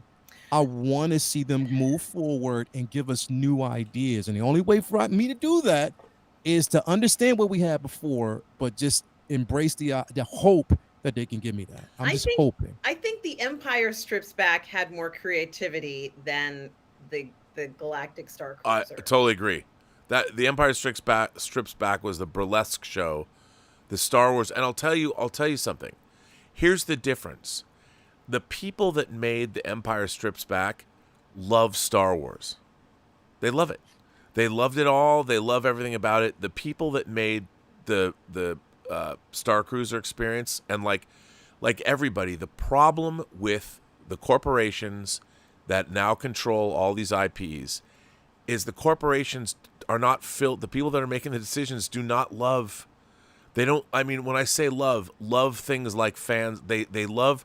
The people that did the Empire Strips Back love Star Wars from the inside. It was so good. As a fan, the way they had clever plays on all this stuff. No one at the corporate level understands this, because the people that are fans, one, they can't admit they're fans at the corporate level. They just don't get it. and they don't. They can. You can look at every spreadsheet in the world. I mean, Disney's not stupid, and yet they moved forward with that Star Cruiser experience with that price point, expecting. I mean, you know, they were. I read somewhere, I don't know, like a year ago or something, that they would sometimes get frustrated that once you got into the hotel, not everybody was participating in these events. Like once you went there, it was like a cruise ship. You had a list of events that you were supposed to participate in that was part of your experience. And I'm like, who thought that was a good idea?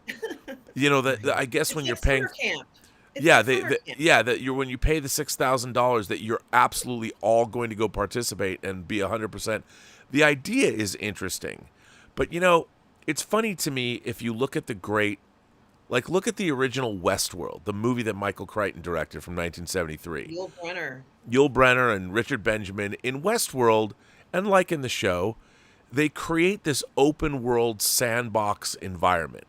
And when you go into the environment, you can do whatever you want. You take on the persona of a gunfighter in the Old West. And the experience of it, everything is if they wanted to do a Star Wars themed attraction, they'd need to build a Star Wars land that's like a small city. And when you get there, you can do whatever you want. You know, there's 30 different restaurants. You get and things would happen to you. Like there's going to be people there that are actors that are paid to interact with you. They're going to, like, somebody will come up to you and go, "Sir," and you wouldn't know who's an actor. It's got to be the whole park. The park would have been the best place to do that. It would. We were saying, because I remember when we were walking through the park the entire time, it was like, yo, if I look at that space, I would live there. I would live right. I would actually, if there was apartments right there, I would move in this place. We would have paid money to spend a night in the Millennium Falcon. I would have paid $1,000. Exactly. Could you think about the simple fact that if it was a hotel right there in that park, in that area in Galaxy's Edge, imagine you basically walking outside, someone who has like a mini, like a car or something that resembles a speeder that takes you over to like the next portion or takes you to a cantina. There's interactive stuff that's there within the park. Or if you're caught outside after a certain time, you have stormtroopers who escort you back to your hotel. And they say, no, you have to go back then this, that, and the third this way. Or you're in a space where they take you and you get interrogated. And then they take you back to your hotel. Or if you're part of something where you actually see a Jedi and a Sith fighting each other. Like if you get a chance to basically see both Kylo Ren and Rey fighting, just while you're just, I mean, you walk out of your hotel, you get a chance to see these things. That would have been more of an experience and more of an advantage for people. And I think they would have, because you're paying the price of the admission to get in the park, but you're also paying, for the hotel.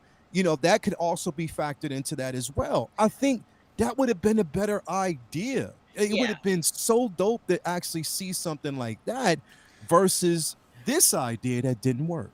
I mean, look at how long it took them to get Mandalorian and Grogu on the floor, on the grounds of the park. It took, 3 years for them to finally get a guy in the Mandalorian suit and Grogu moving around? It took that long? I mean, it was ridiculous. Should have been right after the series came out, after season 1. Grogu should have been everywhere in the park where you saw him. At least somebody in a costume. They have it right there. It's literally right there. They could have had right it. Right there. It's bewildering. The ideas are right there, bro. Like you can actually go down. You're in your hotel. You can order some blue milk or order things off the menu, stuff like that.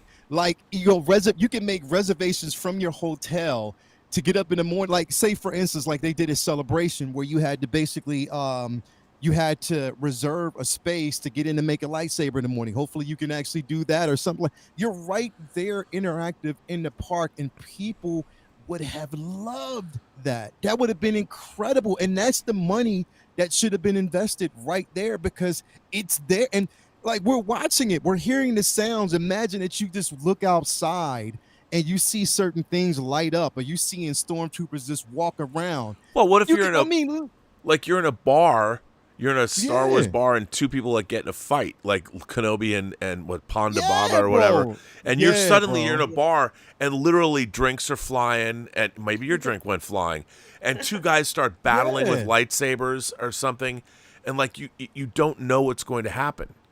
You know, and that's what Exactly. the funny thing is that's what people want. If you want to do an immersive experience and like what you need to do is just go all out. And the size of you have to build Star Wars land and it's got to be huge. Yeah, bro. It has to be Yeah. the same size as Disneyland, but it's all Star Wars. And then when Yeah. you go there, you pay a lot of money, but you understand that you're going to be have an immersive environment and like the hotels are inside Star Wars land. You know, Exactly. they're inside. and Somebody they're said all out there themed. like We You would know, pay what somebody for it. said out in the chat, Cloud City Hotel. Yeah, Yeah. yeah. I would pay more Yeah. money to stay in there, Yeah, man. yeah. Orlando greeting us. Yeah, like Yeah. are you kidding You me? truly Like, with your billowing hair on the landing bro, what you, platform. yeah. But that's what people I want. think Aruna just walk around the hotel naked, billowing, because she'd be that excited. But she'd be a Twi'lek. You know. Yeah. Yeah. But I mean that's what they would have to do. Where you going? Oh, nowhere. I'd be like Garza Whip. But that's what people want, and the Yeah, they the do. problem is, you know, when you're going to stay in a, I understand they need we have a hotel, but it's really a Star Cruiser. Okay, but already that's not Star Wars. You know, you can make it all you want. You can say, well, there's all these shenanigans happening. It's like, no.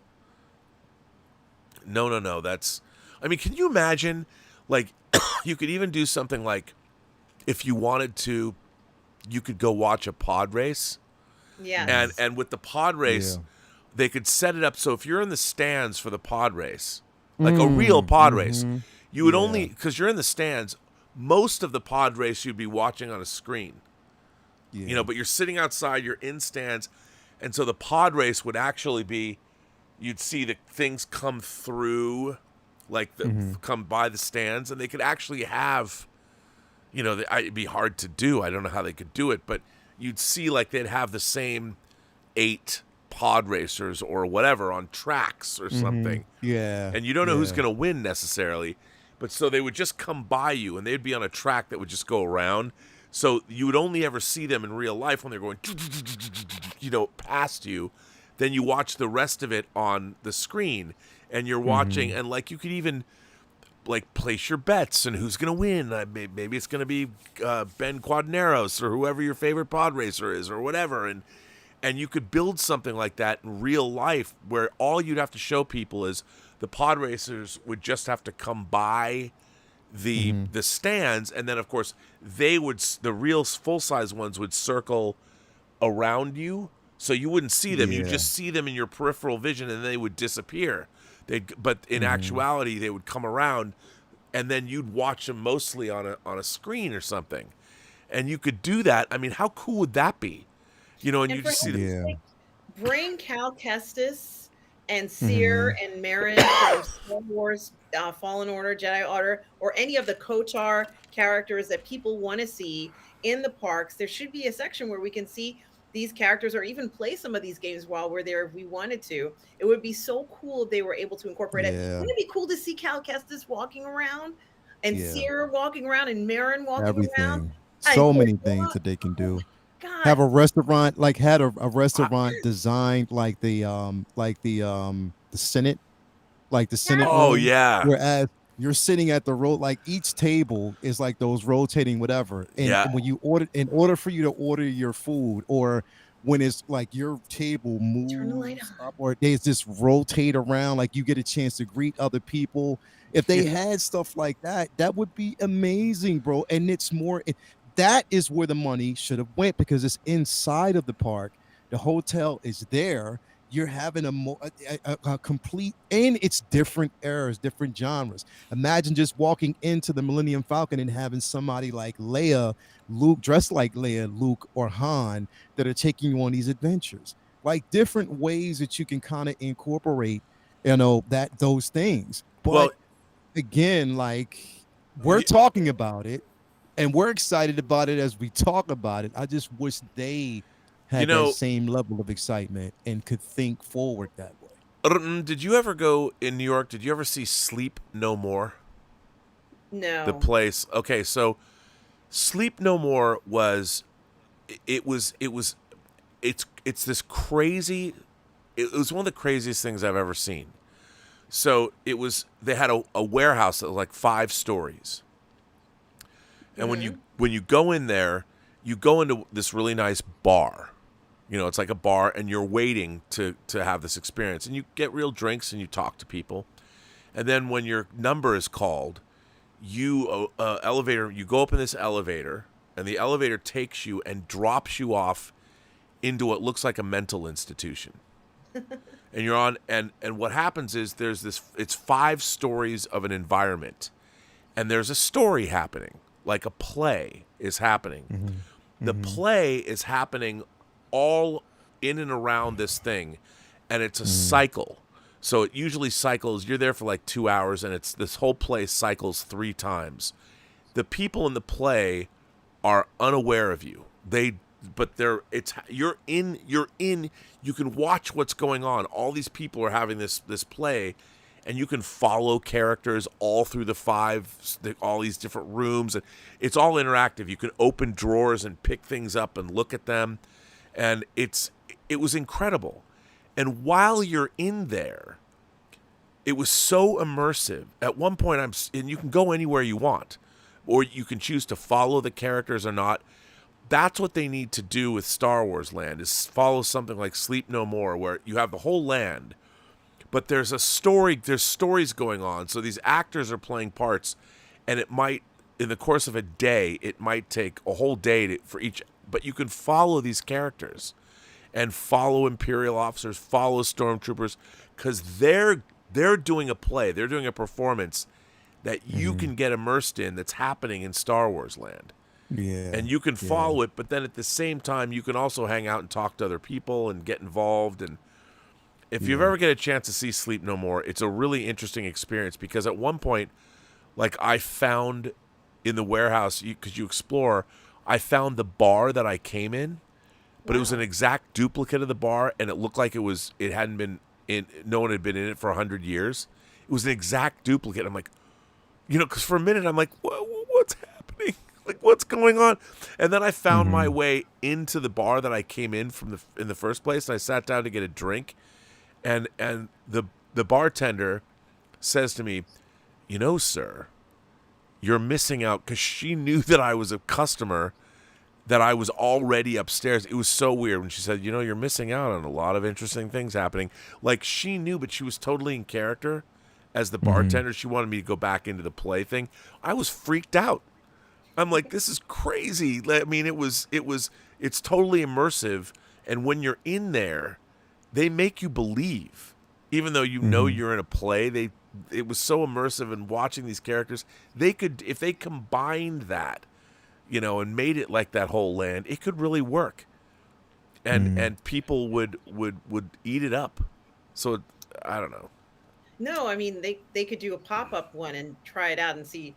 It would be incredibly popular, kind of like how we see these pop-up experiences, like for Stranger Things, a pop-up Stranger Things experience. And you have a drive-through, you go through it, and it's, I guess, very similar to what you're describing, Robert. But even when I was in Los Angeles and we went to Scum and Villainy, that was more of an immersive experience. Yep. Than, the park almost. And I remember kind of going there. I couldn't remember what it was called, but I remember being there and telling Chris, I said, we can stay here as long as we want. He's like, yeah. I'm like, this is great. In the park, you couldn't even stay in the bar there past a certain amount of time before they, wanted you to, move along. It is really interesting how it's possible to do something to make it look like Scum and Villainy and it be big enough for the park. They've got all that land. This should be a bar where you could have almost 3,000 or 4,000 people in it. Right. Not like where it's a hole in the wall. I mean, that's essentially what the bar was like. It's a little hole in the wall. And, you're like, gee, I really wish I could stay here longer. No, you can't. Scum and Villainy has these cool booths. I don't remember exactly but they feel like you're just like you're filming, like you're in the cantina in Mos Eisley, I guess. and it's just the same kind of booth that Han Solo would be in and you would be in, talking over a deal or whatever it is. So it is possible, and it's not expensive to make that interior. It's not. No. No. No. By the way, it's you guys are past your time. Yes, it is. Yes, we are. I We should are- let you Yes, go, we and then are. I'll finish reading the super chats. Oh, yes, Um, we didn't really read any, Robert. Well, we read some. I mean, but more have come in. Joe Panora says, "Have you guys ever watched Layer Cake?" I love Yes. that Yeah, I movie. did. Saw it in That- Edinburgh on vacation. Edinburgh.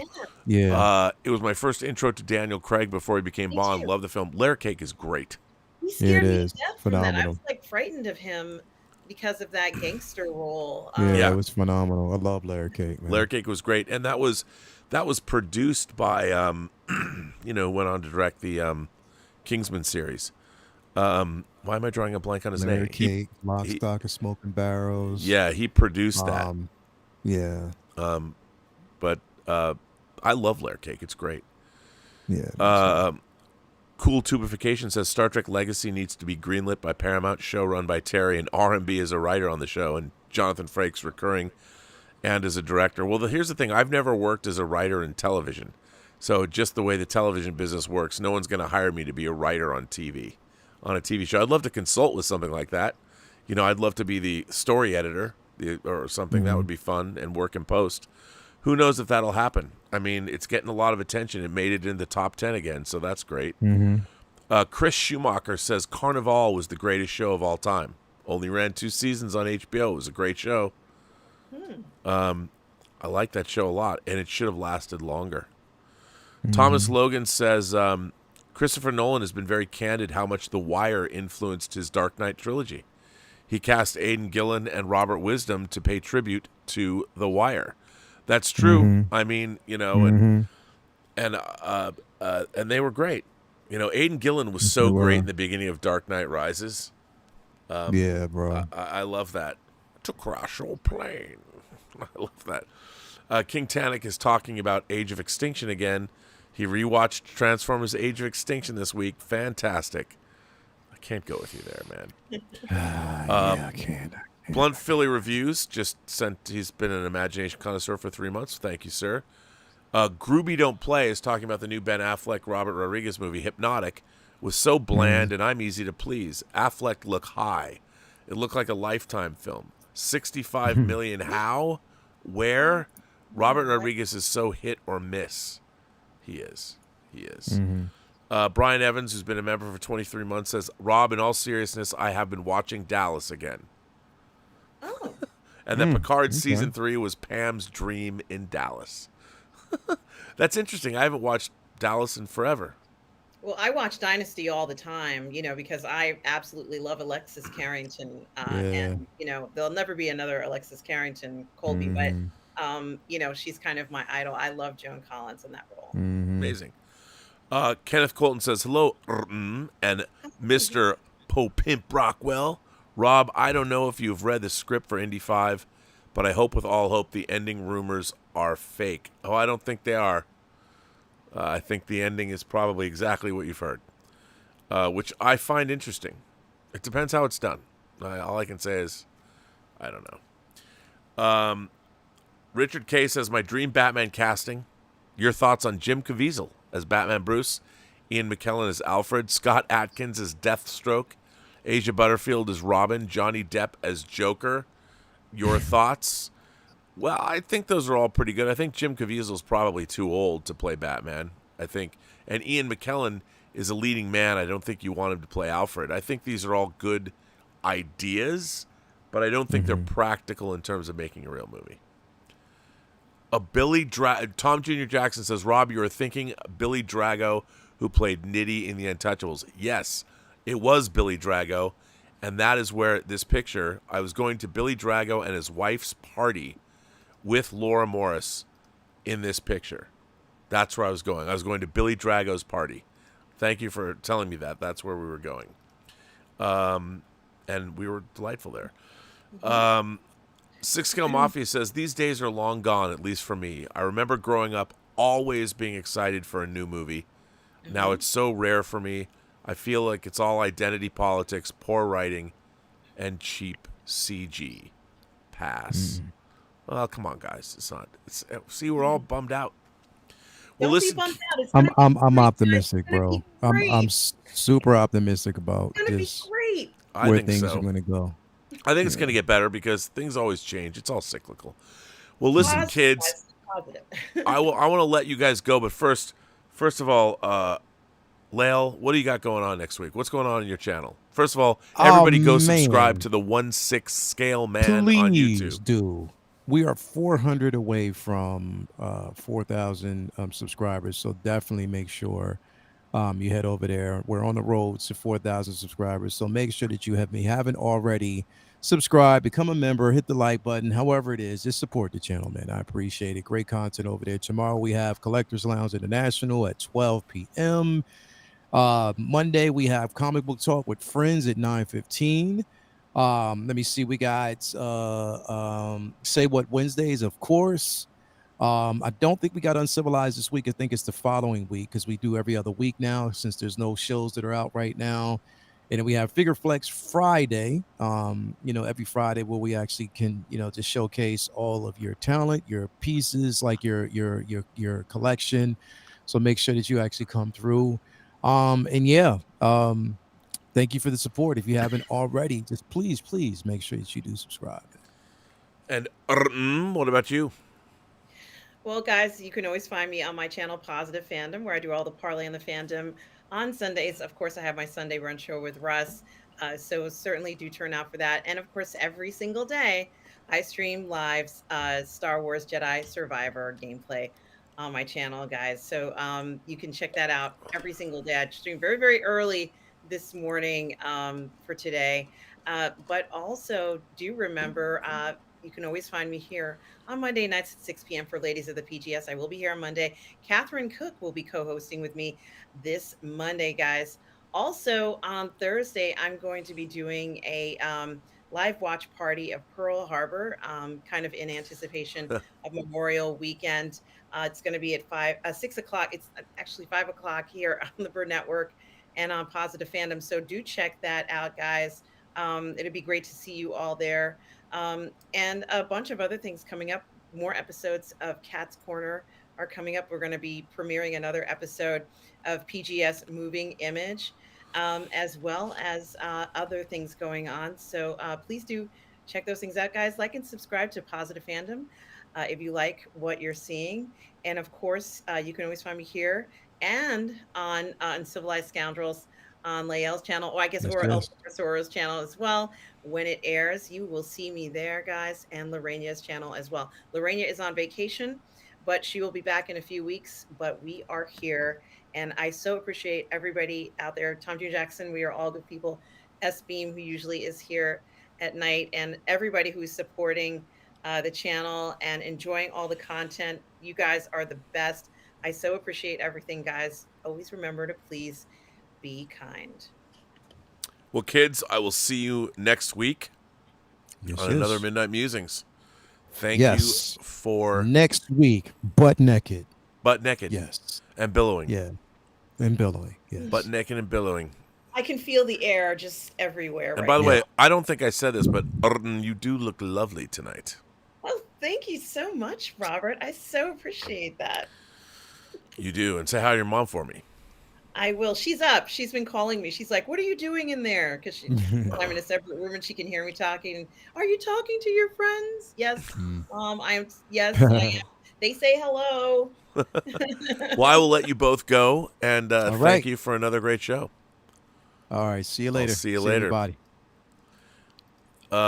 Well, thank you to RM and Lael, and I will finish going through all of these, and there's a few more super chats to get to. First of all, there's a tip from Stubble McShave. Says a good thing about books compared to movies is that you don't have the same agenda or politically driven conversation surrounding it.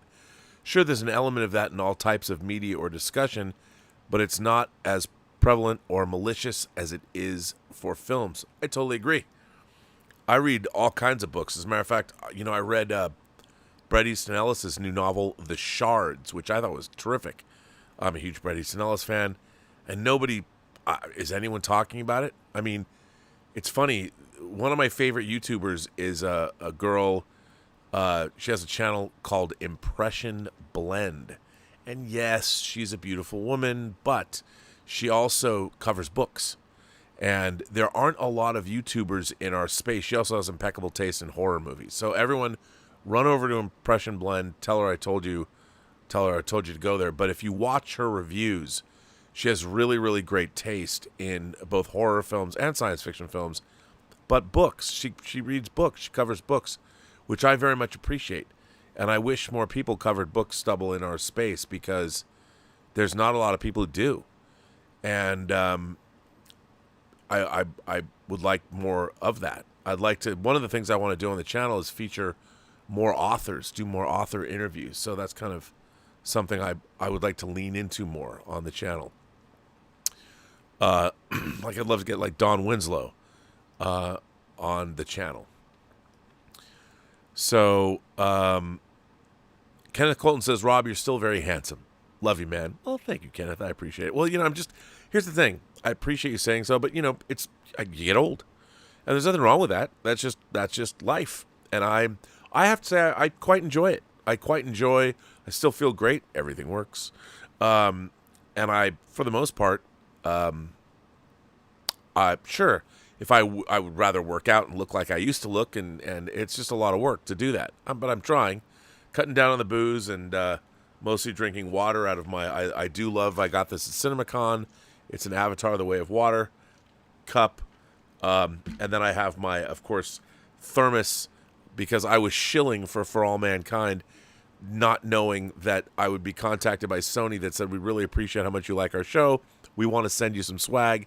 And they did. They sent me this awesome For All Mankind thermos. What I love about this is if you put ice in this, I love ice water. It's my favorite drink.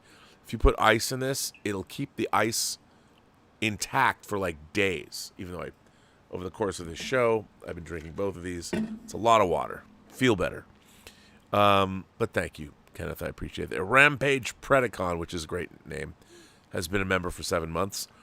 Molly Lanny says, now that the camping show is done, are you going to fill the gap? I haven't heard you review Guardians of the Galaxy 3 yet. I quite liked Guardians of the Galaxy 3. I don't ever really do movie reviews, but I really like Guardians of the Galaxy 3. I thought it told a great story. I might do a full review of Guardians of the Galaxy 3 because I think I might do a Robservations where I look back at all three. I was thinking about doing that because I thought it was great. I mean, I really liked it a lot. And I think that if you took the Guardians movies out of the MCU and just watched them as a trilogy, I think they work quite well together. And I mean, I'm not saying they're not part of the MCU or anything like that. I didn't mean that as a slam, but as a trilogy of films, I think that Guardians of the Galaxy work really well together. As of your other question, Molly, yes, I am starting a panel show called Imagination Connoisseurs, The Imagination Connoisseurs, and I'm going to try and launch it on June 1st. It is going to be a panel show. It isn't going to be. It's going to have more structure than you're used to seeing from me. But it's not going to be a copy of the John Campea show. It's going to be a little different. We will be talking about issues of the day, but more in a more debate format, kind of like what we talk about here now. But it's not going to be. It's going to be structured, so you know what you're going to get. And so yeah, the Imagination Connoisseurs. You'll know more about that in the next couple days. But yeah, since John has kind of given up doing a show, people are asking me to do one. And yeah, and what I want to have is regular panelists, but then people are going to rotate, kind of like the old Mickey Mouse Club, how Wednesday was Surprise Day. Anything can happen, woo, woo, woo, and it usually does, where I'll have rotating guests as part of each day or something. But yeah, I want to do that, if only because everyone's asking me to. So yeah, why not? G-Dog gives us a thumbs up. Thanks, G-Dog. I appreciate that. Wraith X7 says Disney should have recast the original trilogy Star Wars characters with younger actors and then continued their adventures in a series of standalone films. I think that's not a bad idea. I mean, everyone's pointed out Sebastian Stan's resemblance to Luke, to Mark Hamill. So you could have done that. So, yeah. C. Michael T. became a new member. C. Michael T., thank you for becoming a member. I appreciate that. We will have, if you'll notice, there was no K Pasa PGS today. Roberto and Alex might be bringing that back tomorrow after Let's Get Physical Media. So that's pretty cool. Galactic J says, from the hotel, you'd catch a shuttlecraft, which would drop you off at Galaxy's Edge. Yeah, all that. I mean, just make it immersive. Make it like Westworld. I would want to see that without the, homicidal robots. Cyanagiri became, he's been an imagination connoisseur for 7 months. So, yeah. So, thank you for that. Listen, I'm going to bring this episode of Midnight Musings to a close, only because I have so much work I have to do tomorrow. I'm going to give me about a half an hour, and I'm going to get up Lana Ewan's review of the Texas Chainsaw Massacre. That will go up under, Lana Ewan Reviews. It'll go up on the playlist. It'll go up on the channel right when I get off. So I think I'm going to get off so I can put a review up, only because I have to tell you, when Lana sends me a new review, her and her husband Alan, they do such good work that I get excited about watching it. And I'm really excited to hear what she says about the original Texas Chainsaw Massacre, because she'd never seen it before. So I can't wait. I love their reviews, and I'm excited to watch, so I hope you guys are too. So by 1 a.m., let's call it 1 a.m. It'll premiere at 1 a.m., I think. And I'll make it a premiere, because why not? So Lana Ewan Reviews, and these reviews are like between 8 and 10 minutes, so she's going to review the original 1974 Tobe Hooper directed Texas Chainsaw Massacre. So stick around for that. We got Let's Get Physical Media tomorrow, and a lot more stuff coming on the Burnettwork. There's probably going to be a Robservations tomorrow as well. I have something interesting I wanted to show from Upper Deck, believe it or not. The Upper Deck, the trading card company. They'd sent me something before, but they sent me something else that I wanted to talk about, which is very cool, so I'll show that. And, yeah. And on that note, I want to thank Tom Jr. Jackson and all the mods here. I want to thank everybody for generously supporting this channel via Super Chats and tips and memberships. Remember, there will be a member call next Saturday. For those of you who became members, we have these member calls that last hours and hours, where I just hang out and we chat via Zoom, and it's fun. And we're going to be doing more stuff for members as well, and all that. So join Dieter and I. Dieter will be back at 11 a.m. Tomorrow Pacific time, and we'll be talking about the news of the day. And on that note, remember, every person you meet has a story to tell that you have yet to hear. And all you have to do is listen. And with that, I say, as always, have a better night. And I'll see you tomorrow. Or later today, really.